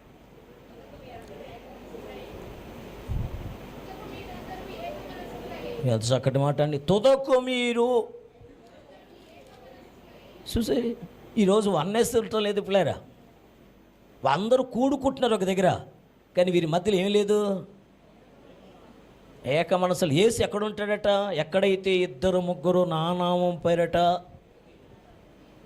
కూడి ఉందరంటే అందరూ అనుకుంటున్నారు ఒక సమూహంగా ఇక 50 మందో 60 మందో 10 మందో కూడుకున్న చర్చిలో ఆయన ఉంటాడు అనుకుంటున్నాడు. కానీ ఆయన అంటాడు పిల్లారా, ఆయన అంటాడు తలుపు నద్ద నిలుతుండి తడుతున్నాడు. కానీ మీరేమో లోపల ఆరాధన బలి చేస్తున్నారు. నేను ఎక్కడున్నాను? ఎక్కడ లేడు? సహోదరుల మధ్యలో లేడు. సహోదరుల మధ్యలో ఉండాలంటే ఏముండాలి? సహోదర ప్రేమ. మొన్న దినము పోయిన వారంలో 250 వారంలో మన ప్రార్థన దూపంలో సోదరి వాక్యం చెప్తుంటుంది. లవ్ అనే ప్రేమ అనే దాని గురించి ధ్యానిస్తూ వచ్చాం కదండి. ఒక సోదరి మాట్లాడుతూ అసంకల్పికంగా మాట్లాడిందో లేక ఆత్మదేవుడు మాట్లాడి తెలియదు కానీ తను అంటుంది, సంఘమునికి వెళితే సంఘములో ఐక్యత కావాలి, సంఘములో ఒకరిని ఒకరు పలకరించుకోవాలి, ఒకరితో ఒకరు సంభాషించుకోగలరు. ఎవరికి వాళ్ళు రిజర్వ్డ్ అండి. పాటలు పాడేవాడు రిజర్వ్డ్కి వచ్చి పాటలు పాడేస్తాడు. ప్రసంగికులు కూడా రిజర్వ్డ్కి వచ్చేసి వెళ్ళిపోతారు. కానీ కొన్ని సంఘాలు ఎలా ఉంటాయంటే బ్లెస్సింగ్స్ ఉండవు కానీ సేవకులు ప్రసంగం అయిపోగానే దేవుని బిళ్ళరా కేడి దగ్గరికి వచ్చేసి సేవకురాలు ఒక పక్క ఉంటుంది, సేవకుడు ఒక పక్క ఉంటాడు, సంబంధించిన సంఘ నాయకులు ఒక పక్క ఉంటారు. వాళ్ళందరూ ఏం చెప్తారంటే బ్రదర్స్కి పాస్టర్ గారు వందనాలు చెప్తుంటారు. బ్రదర్ వందనాలు, బాగున్నారా? బాగున్నారు. ఇది బానిసలండి చేయాల్సిందన్నారు. బానిసలు కాదు, మారు మనసు పొందిన ప్రతి క్రైస్తవుడు చేయవలసిన పని ఇది. This is the Christianity. క్రైస్తవ జీవితం అనగానే లోపలికి వచ్చేసి చేతులు ఇచ్చేసి ఆరాధించేసి చప్పట్లు కొట్టేసి బలవంతం చూపించేసి ఆర్కెస్ట్రా బలి బాగుంది, సౌండ్ సిస్టమ్ బాగుంది, ఆరాధన బలి ఉంది, స్తోత్రం హల్లెలూయా అని చెప్పి వెళ్ళిపోయేది కాదు. అది వద్దా? దాన్ని నేను వ్యతిరేకించను. దానికంటే శ్రేష్టమైనది ఒకటి ఉంది. సహోదరుల మధ్యలో ఏముండాలట? ప్రేమ ఉండాలి. ఇద్దరు సిస్టర్సే, ఒక్కొక్క ముందు వెళ్తుంది, ఒక్కొక్క వెనక వెళ్తుంది. కారణం ఏంటంటే కొంచెం తేడా. ఈ మధ్య బాగానే ఉన్నాం బ్రదర్. ఇటీవలని కొంచెం విభేదాలు ఉంటాయి. ఇద్దరు బ్రదర్స్ కానీ ఐక్యంగా రావట్లే. కుటుంబంలో 4 ఉంటారు, 4 మందిని వాళ్ళు కనబట్టలే. కారణం ఏంటంటే తేడా. వాడు మాట వినలేండి, వాడు రాళ్ళేండి. ఏమి ఎందుకు రాడు? వాడు తేడా అండి. మొన్నటిదాకా బాగానే ఉన్నాడు, ఈ 2 రోజుల్లోని తేడా కనబడతా ఉంది. ఏమి తేడా? అపవాదికి అప్పగించబడ్డా? ఐక్యత కలిగి జీవించటము ఆశీర్వాదం. అది మనోహరమట. అది అహరోను తల మీద పోయిబడి కదండి గడ్డం మీదుగా అంగీల అంచుల వరకు ప్రవహించిన హెర్మోను మంచు కంటే కదండి ఏంటంటే ఇంకా సువాసన టక్కన రావట్లేదు కదా మీకు కదండి. హెర్మోను చెప్పు అక్క చెప్తుంది. హల్లెలూయా. పరిమళము కలిగినదే ఏంటది. Praise the Lord. హల్లెలూయా. నీ జీవితం మన జీవితం ఆ రీతిగా ఉండాలని దేవుని యొక్క ఉద్దేశం ఉంది. What about your brothers? నీ సిస్టర్తో మాట్లాడి ఎన్ని రోజులైంది? నీ బ్రదర్తో పలకరించి ఎన్ని రోజులైంది? కొంతమంది సహోదరులే ఎదురుగా వస్తుంటే వాళ్ళు అట్టపోతారు, వీళ్ళు ఇట్టపోతారు. వచ్చేసిందమ్మా సర్పణక్క అన్నట్టుగా కదా, వచ్చేసిందబ్బా ఈడు వచ్చాడు రా పెద్ద జిడ్డుగాడా. మీరు ఇప్పుడు అనుకోవట్లేదు కదా, అయితే నాకు వినబడుతున్నాయి అప్పుడప్పుడు అంతే. నేను కూడా అనుకునేవాడిని దేవుని వాక్యం అంటే లేనప్పుడు, తెలియనప్పుడు. పిల్లలు బాగా గమనించి వచ్చేసాడు రా, వాళ్ళ ఆయన గురించి ఒక ఆమె అంటుంది, వస్తున్నాడు చూడు వచ్చేసాడు చూడు అంటే సంతోషంగా వాళ్ళ ఆయన వచ్చాడని అనుకుంటుంది అనుకోండి. నేను వెనకాలండా శబాష్ సాడిస్ట్ అంట. ఎవరో వచ్చేది మామూలు సాడిస్ట్ కదంట, శబాష్ సాడిస్ట్ అంట. వీళ్ళంటారు గమ్ముకున్న వచ్చేసాడు. ఈ ఇన్నవాళ్ళు సాడిస్టులు, అన్నవాళ్ళు కూడా సాడిస్టులు. దేవుని వీళ్ళని గమనించండి. సహోదరుల మధ్యలో ఏముండాలి? అది ఎప్పుడు దాకా ఉండాలి? నీలవరమగా అంటే స్టాక్ ఉండాలంటది. మన దగ్గర స్టాక్ ఉండదు, టెంపరీ అప్పుడప్పుడు వస్తుంది అనమాట. చాక్లెట్ కేక్ ఇచ్చేటప్పుడు, కేక్ విషయం చెప్పేటప్పుడు కదా, చాక్లెట్ విషయం చెప్పేటప్పుడు, బిర్యానీ విషయం చెప్పేటప్పుడు తింటా ఉంటాం కదా. సూపర్ భలే ఉంది, అబ్బో ఏం బాగుందో మటన్ బిర్యానీ కదా, ముక్కలు అయితే భలే ఉన్నాయంట, ఫ్రై ముక్కలు భలే బాగున్నాయి. అప్పుడు విషయం భలే వస్తాయి. బ్రదర్ రెండోసారి బ్రదర్, మూడోసారి brother, happy wedding anniversary.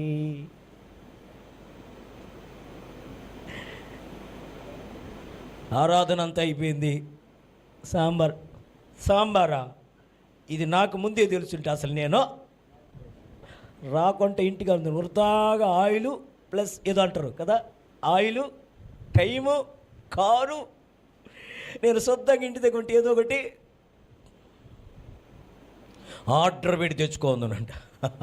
Order పెట్టాను డబ్బులు కావాలా, ఆర్డర్ పెట్టక నీకు ఫోన్ పని చేయాలా, ఆర్డర్ పెట్టక నీకు ఆరోగ్యం కావాలి. ఇవన్నీ ఇచ్చేది నువ్వు ఆరాధిస్తున్న దేవుడే. చాలా ఈజీగా చెప్పేస్తారని నేను అనుకుంటే, నేనైతే ఈ సిరిబారేస్తా. జాగ్రత్త, ఈ సిరిబారేయడానికి ఇచ్చింది దేవుడే. ఈ సిరిపారేస్తాననే మాట నీకు వచ్చిందంటే దేవుని దగ్గర ఏం చేయాలి?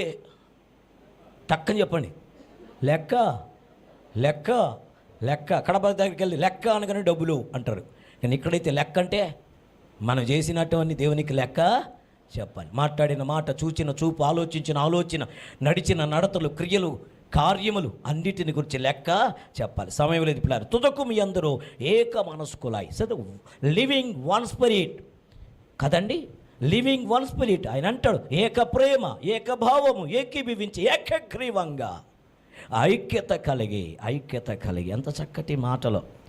అందుకని అంటాడు నీవు కాకపోతే. ఇప్పుడు వెళ్దాం పిల్లలు, మన మూలవాక్యములకి వెళ్ళి ప్రభు పాదాల దగ్గరికి వెళ్దాం. చూడండి మూలవాక్యంలో ఉన్న మాట ఏంటి? 3-4 వచనాలు. రూతు గ్రంథం 4:3-4 వచనాలు. తుదకు మోయాబు దేశము నుండి తిరిగి వచ్చిన నయోమి సుశరణ తన మన సహోదరుడిని ఎలిమెలుకును కలిగినటువంటి భూభాగమును అమ్మివేయుచున్నది గనక నీవు చెవులారా వినున్నట్లుగా ఈ సంగతి మీకు తెలియచేయవలనని ఉన్నాను. ఈ పుర నివాసులందరి ఎదుటను, నా జనుల యొక్క పెద్దల ఎదుటను ఆ భూమిని సంపాదించుకొనము. ఏమనగా దాన్ని విడిపించుటకు నీవు ఒప్పుకొనిన పక్షమన విడిపింపుము, దాన్ని విడిపింప నొల్లని పక్షమన.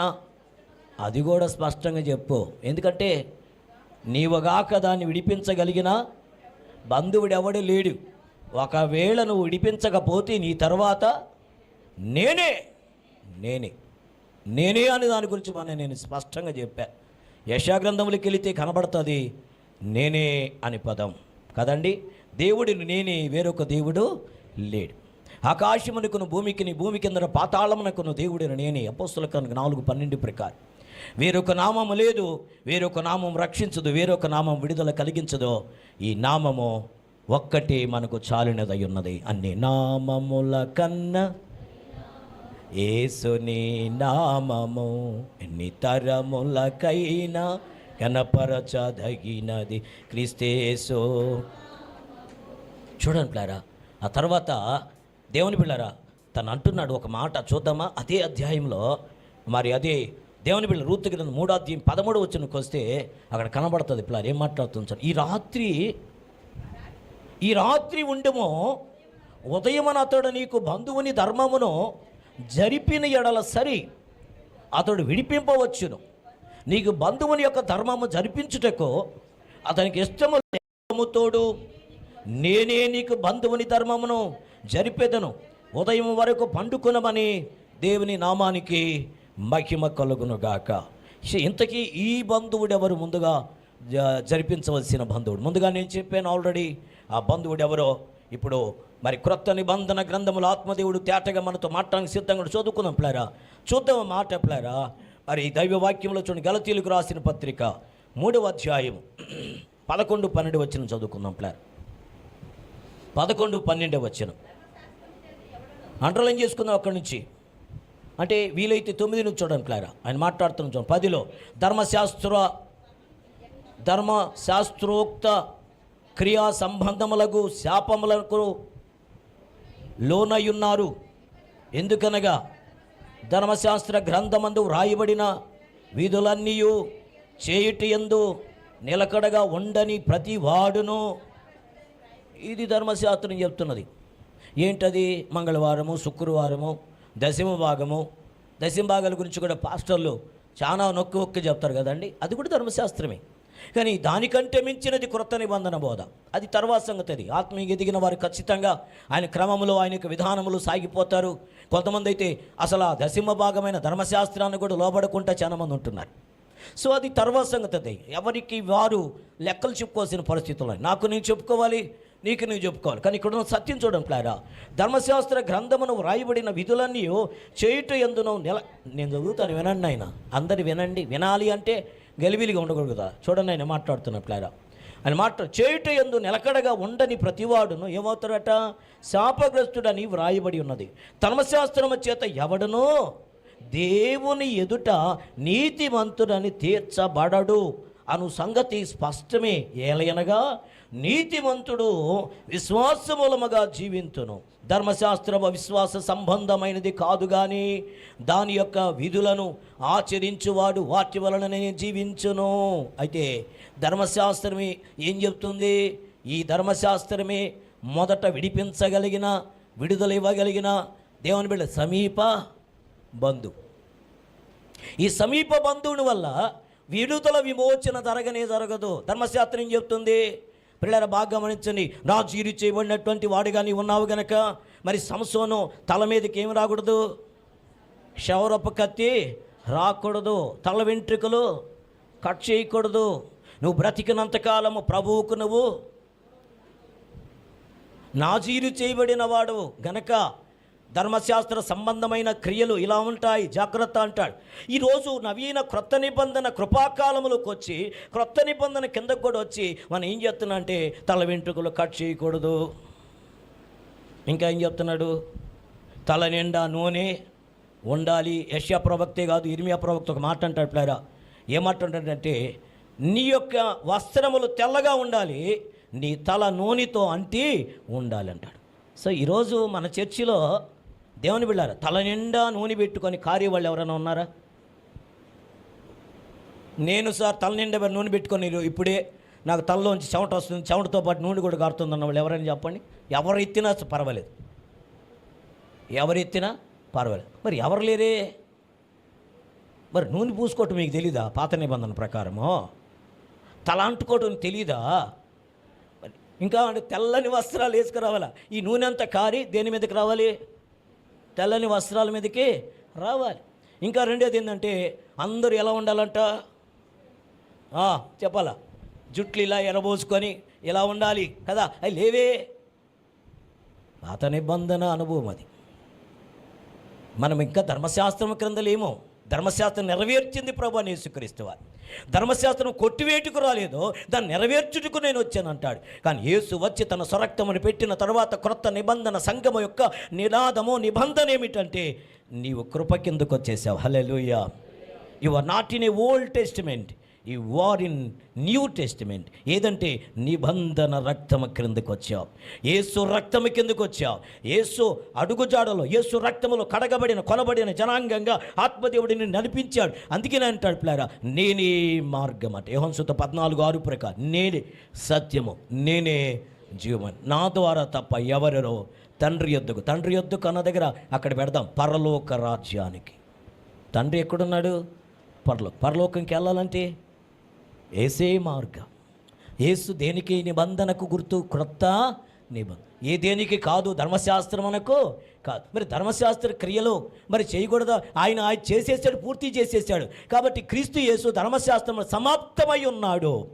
ఆయన చేసాడు కనుక యేసు రక్తములో కడగబడిన మనము, బాప్తిసం పొందిన మనము, దేవుని రక్తములో కడగబడిన మనము సహోదర ప్రేమ నిలవరముగా ఉండనిచ్చు దేవుని కొరకే సాగిపోవాలి. ఫీబే అనుభవాన్ని గురించి పౌలు గారు చెప్పిన రీతిగా యేసుక్రీస్తు తన తల్లి గురించి, మరియమ్మ గురించి, వారితో ఉన్నటువంటి యాకోబు యోహానుల గురించి, వచ్చిన సహోదరుల గురించి మాట్లాడితే ఎవడు నా తల్లి, ఎవడు నా సహోదరుడు, ఎవరు నా యొక్క వారు అని ఆయన వివరిస్తూ మాట్లాడుతున్నాడు. ఈరోజు చాలామంది ఇంకా ఎక్కడున్నారంటే ఏదో ఒక తెలియని దేవుని యొక్క సన్నిధిలో. కొంతమంది దేవుని బిళ్ళారు ఎలా వస్తారంటే మేము కూడా దర్శనాలు చూస్తున్నాం, మేము కూడా ప్రవచనాలు చెప్తున్నాం, మేము చెప్పింది వాస్తవం అంటారు. కానీ ఆదివారం ప్రభు మందిరంలోకి కనబడనే కనబడు.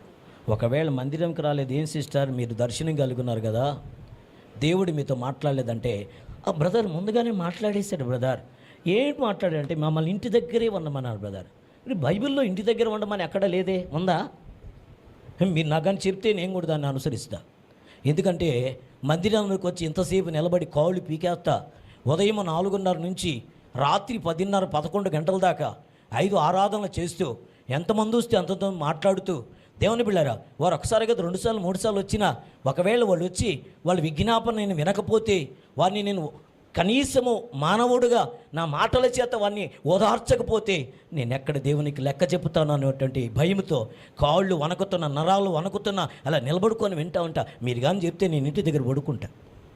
ఆ రెఫరెన్స్ కానీ ఏదైనా ఆధారంగా చూపిస్తే నేను ప్రశాంతంగా ఉంటా. కావాలంటే నేను అక్కడి నుంచి లైవ్ ఇస్తా, టీవీ ఒకటి పెడతా. టీవీ పెట్టగలిగిన స్థితి దేవుడు ఏదో ఇచ్చాడు. ప్రతి చర్చిలో టీవీ పెట్టేసి నేను ఇంటి దగ్గర నుంచి కుర్చీలో కూర్చొని ప్రసంగం చేసేసి అందరికీ ఒకేసారి డమేల్ కదండి, 1 షాట్. 48 చర్చెస్ 1 షాట్ అంతే.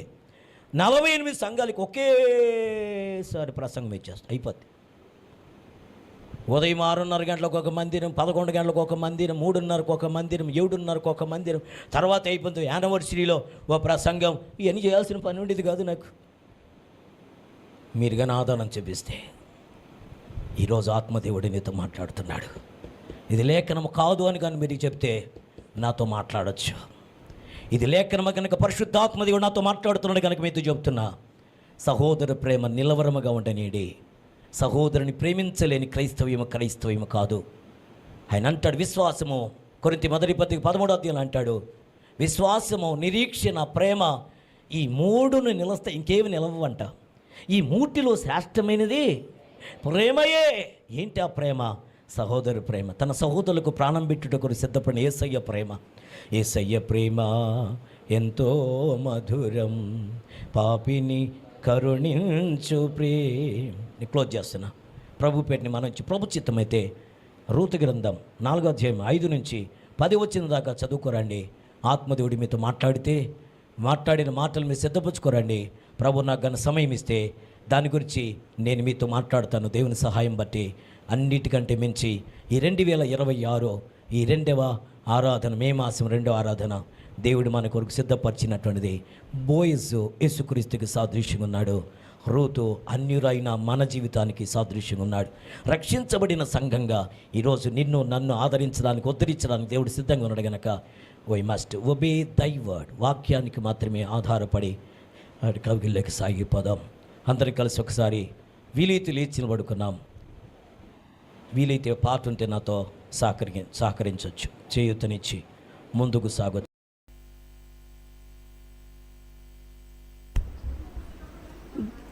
దేవునికి స్తోత్రములు. పాస్టర్ గారికి వందనాలు. సంఘస్థులందరికీ నా వందనములు చెల్లించుకుంటున్నాను. శ్యామ్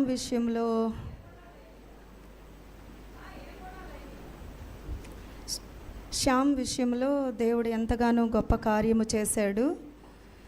ఎలా అంటే బిడ్డ చిన్న చెవులో కొద్దిగా గడ్డ వచ్చింది. ఆ గడ్డ వల్ల వాడు చాలా విపరీతమైన బాధ 10 రోజుల నుంచి ఇబ్బంది పడుతూ ఉన్నాడు. కానీ వాడు ఎవరికి చెప్పలా. చెవు నొప్పిగా ఉంది మమ్మీ అంటున్నాడే కానీ వాడు దాన్ని అర్థం చేసుకోకుండా నైనా తగ్గిపోతుందిలే నైనా, నువ్వు ఎందుకు టెన్షన్ పడతావంటే అక్కడ చిన్న హాస్పిటల్ ఏమైనా ఉంటే చూయించుకోరా అన్న. చూయించుకున్నా కూడా వాడికి వాళ్ళు ఇచ్చే ఆ ఇయర్ డ్రాప్స్ వేయటం వల్ల అది ఇన్ఫెక్షన్ ఎక్కువ అయిపోయి చాలా శోధనలు ఎదుర్కొన్నాడు బిడ్డ.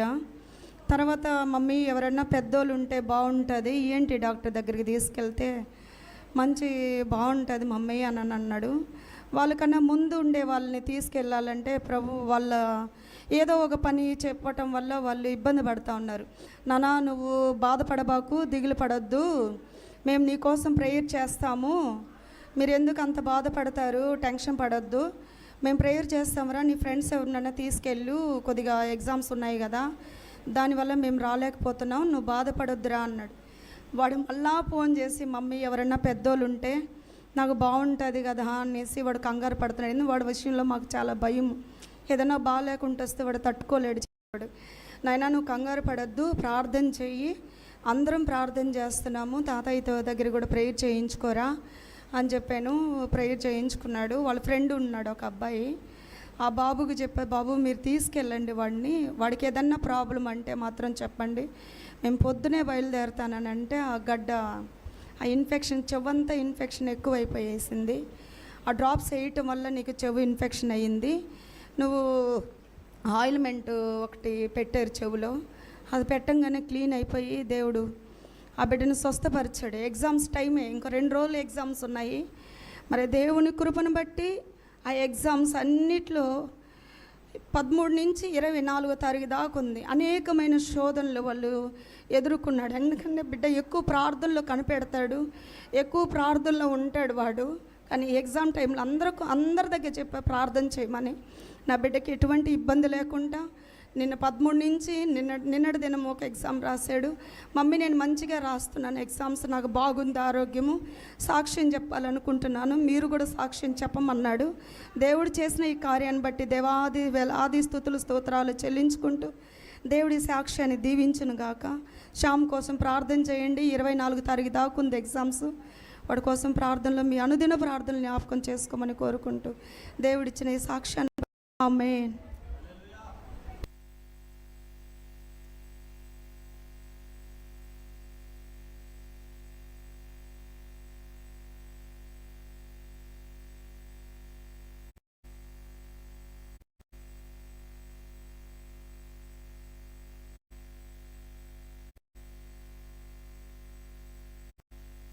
పెరిగిన వారమై మనం ఆయన సన్నిధానంలో ఉన్నామని ఆయనకి మాత్రమే మహిమ చెల్లిస్తూ ఆయన కవికి లేఖలు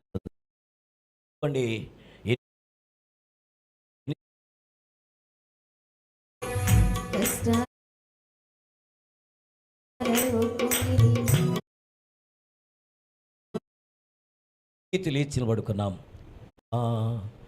ఎంతో మధురం పాపిని కరుణించి, అందరూ కలిసి తండ్రిని దేవుని కనపడదాం. 2 చరణాలు. ఒంటరి ఉన్నప్పుడు, కష్టాల్లో నేను ఉన్నప్పుడు, కొమిలిపోయినప్పుడు నేను ఆదరించి ఉద్ధరించి మేలుతో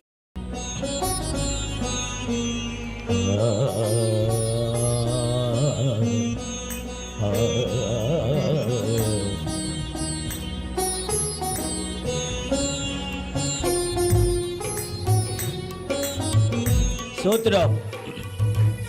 2 చేతులతో దేవుని ఆరాధిద్దాం, చప్పట్లు కొట్టి దేవుని మహింపరుద్దాం, కృప కొరకై కనిపెడదాం.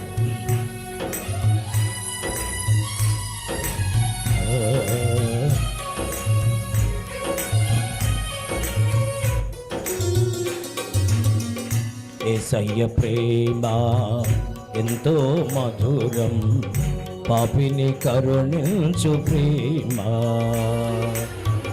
యేసయ్య ప్రేమ ఎంతో మధురం, పాపిని కరుణించు ప్రేమ.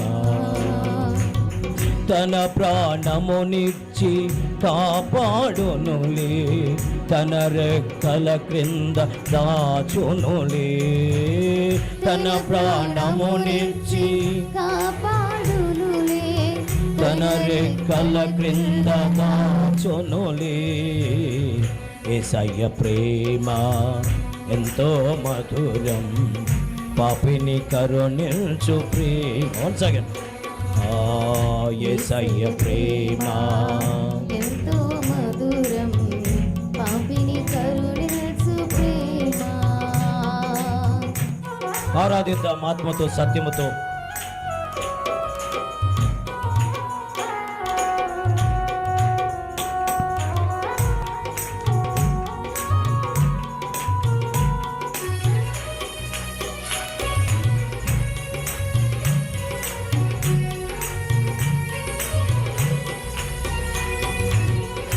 స్తోత్రం స్తుతి నాయన.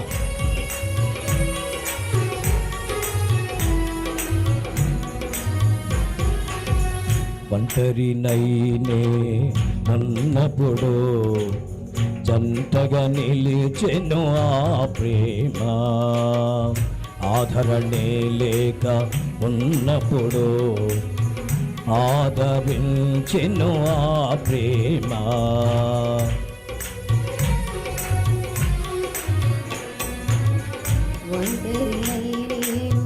ఉన్నప్పుడు జంటగా నిలిచెను ఆ ప్రేమ, ఆదరణే లేక ఉన్నప్పుడు ఆదరించెను ఆ ప్రేమ. ఎవరూ లేరని ఏడ్చినప్పుడు నేనున్నానని ఆ ప్రేమ. ఎవరు లేరని ఏడ్చినప్పుడు నేనున్నానని ఆ ప్రేమ. కరుణించెను నన్ను కృప చూపెను నాకై కరుణామయుడు నా యేసయ్యా.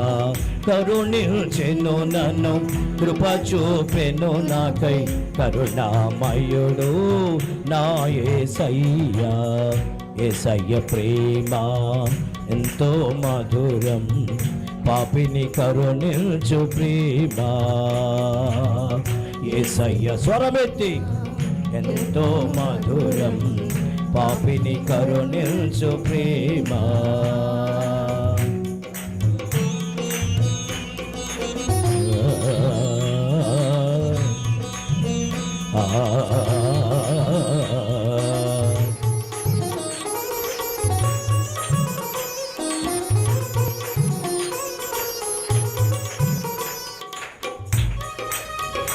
స్తోత్రం.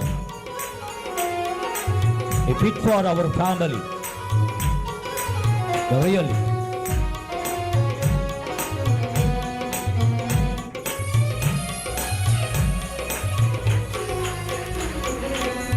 కష్టాలలో కుమిలి ఉన్నప్పుడు కడతేచను నన్ను ఆ ప్రేమ.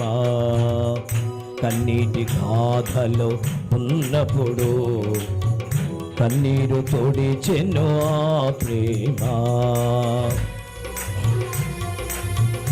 స్తోత్రం. కష్టాలలో కుమిలి ఉన్నప్పుడు కరుణించెను ఆ ప్రేమ. కన్నీటి గాథలో ఉన్నప్పుడు కన్నీరు తోడిచెను ఆ ప్రేమ. కలవరపడి నేనున్నప్పుడు కన్నీరు తుడిచెను ఆ ప్రేమ. కలవరపడి నేనున్నప్పుడు కన్నీరు తుడిచెను ఆ ప్రేమ. కలతను పాపి కరములు చాపి తన కౌగిట నన్ను దాచెనుగా. కలతను పాపి కరములు చాచి తన కౌగిట నన్ను దాచెనుగా. యేసయ్య ప్రేమ. స్తోత్రం. అవునయ్యా స్తోత్రం. స్వరమెత్తి యేసయ్య ప్రేమ ఎంతో మధురం పాపిని కరుణించు ప్రేమ. తన ప్రాణమునిచ్చి కాపాడునులే, తన రెక్కల క్రింద దాచునులే. తన ప్రాణమునిచ్చి కాపాడునులే, తన రెక్కల క్రింద దాచునులే. యేసయ్య ప్రేమ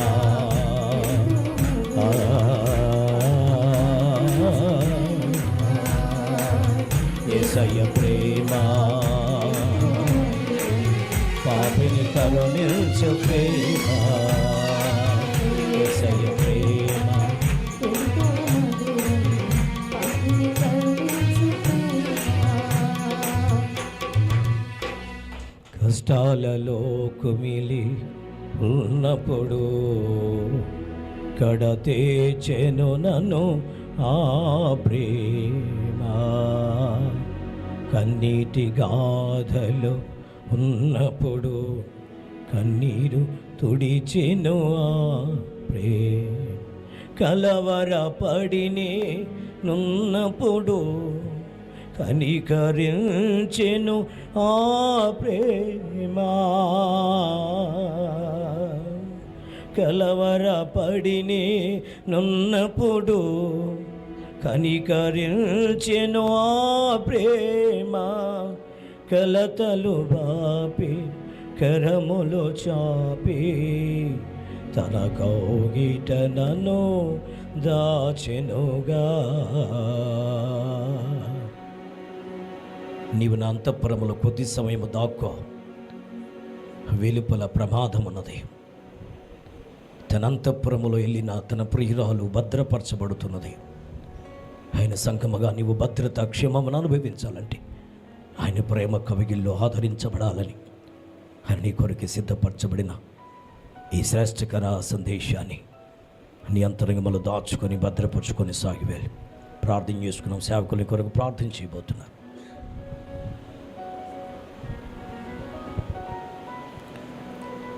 మహోన్నతుడా, మహాగణుడైన మా గొప్ప దేవా, మా పరమ తండ్రి యేసయ్యా, నీకే వందనాలు, స్తుతులు, స్తోత్రాలు చెల్లిస్తున్నాం నాయన. నువ్వు ఎంతవరకు తండ్రి నీ దాసుని నిలబెట్టుకుని ఓ గొప్ప దేవా, రూతు నాయన తండ్రి, బోయేజు జీవితాలతో మాతో మాట్లాడిన తండ్రి నీకే వందనాలు, స్తోత్రాలు చెల్లిస్తున్నాం నాయన. మా గొప్ప దేవా, మా పరమ తండ్రి, ఆ రూతుకు జరిగించవలసిన ఆ బంధు ధర్మము ఓ దేవా, అది చట్టము నాయన, ధర్మశాస్త్ర చట్టం. అయితే ఈ లోకమని ఈ చట్టం విమర్శించింది ఓ దేవా, విడుదల కలుగు చేయలేకపోయింది నాయన, శపించింది దేవా. అయితే అట్టి శాపము నుంచి, అట్టి నాయన విముక్తి నుంచి తండ్రి, అట్టి భారము నుంచి తప్పించి విడిపించడకు నేనున్నాను అని బోయిజవలి మా గొప్ప దేవుడుగా అపరలోకముని విడిచిపెట్టి ఈ లోకానికి దాసునిగాను రిక్తునిగాను దిగివచ్చి ఓ గొప్ప తండ్రి, మా మీద ఉన్న ఆ శాపమును నీవు భరించి మాకున్న శాపమును కొట్టివేసిన దేవా నీకే వందనాలు, స్తోత్రాలు చెల్లిస్తున్నాం. మా మీద ఉన్న విమర్శను ఓ దేవ తండ్రి ఆశీర్వాదకరంగా మార్చిన దేవా నీకు వందనాలు చెల్లిస్తున్నాం నాయన. మాకున్న ప్రతి బంధకము నుంచి విడిపించి విడుదల దయచేసిన మా గొప్ప తండ్రి నీకే వందనాలు, స్తోత్రాలు చెల్లిస్తున్నాం. ధర్మశాస్త్రం ఏది చేయజాలకపోయినావు అది మా ప్రభువైన యేసుక్రీస్తుగా నీవు నాయన తండ్రి మాకిచ్చిన ఈ విడుదల విమోచన బట్టి ఓ తండ్రి నీకే వందనాలు, స్తోత్రాలు చెల్లిస్తున్నాం నాయన. ఇట్టి ధర్మమును జరిగించుటకు ఓ దేవ తండ్రి సహోదర ప్రేమను మా మీద కుమ్మరించుటకు నిలవరమైన ప్రేమను మా మీద కుమ్మరించి అట్టి నిలవరమైన ప్రేమలో మమ్మల్ని నిలబెట్టి నడిపిస్తూ ఆదరిస్తున్న దేవా నీకే వందనాలు, స్తుతులు, స్తోత్రాలు చెల్లిస్తున్నాం నాయన. మా కన్నీటిని కొట్టివేస్తున్న దేవా నీకు వందనాలు చెల్లిస్తున్నాం. ఇదిగో నాయన, ఇంకా ఇక్కడ సమకూర్చబడిన ప్రతి ఒక్కరిని మీరే జ్ఞాపకం చేసుకోండి తండ్రి.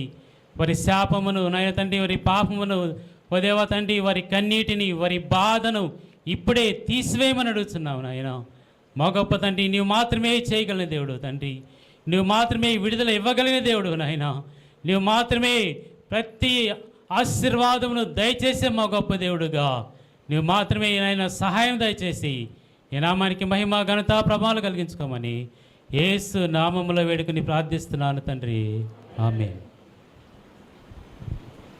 మన పరమ తండ్రైన దేవుని ప్రేమ, యేసుక్రీస్తు వారి యొక్క అపారమైన కృప, పరిశుద్ధాత్మ దేవుని కన్నుల నిత్య సన్నది, సమాధానము, ఆదరణ, ఆశీర్వాదము, సహోదరు ప్రేమ నిలవరముగా ఉండేట్టు కొరకై ఒకరితో ఒకరు ఏకభావం కలిగి ఏకీభించి ఏకగ్రీవంగా సాగుట కొరకై ఆత్మదేవుడి పురుకొల్పి యుగ యుగములు పర్యంతరము తోడై సాక్షిగా నిలబెట్టి కాపాడును గాక. Amen, amen. క్రీస్తు నామములందరికీ నా హృదయపూర్వకం థ్యాంక్ యూ అన్నారు.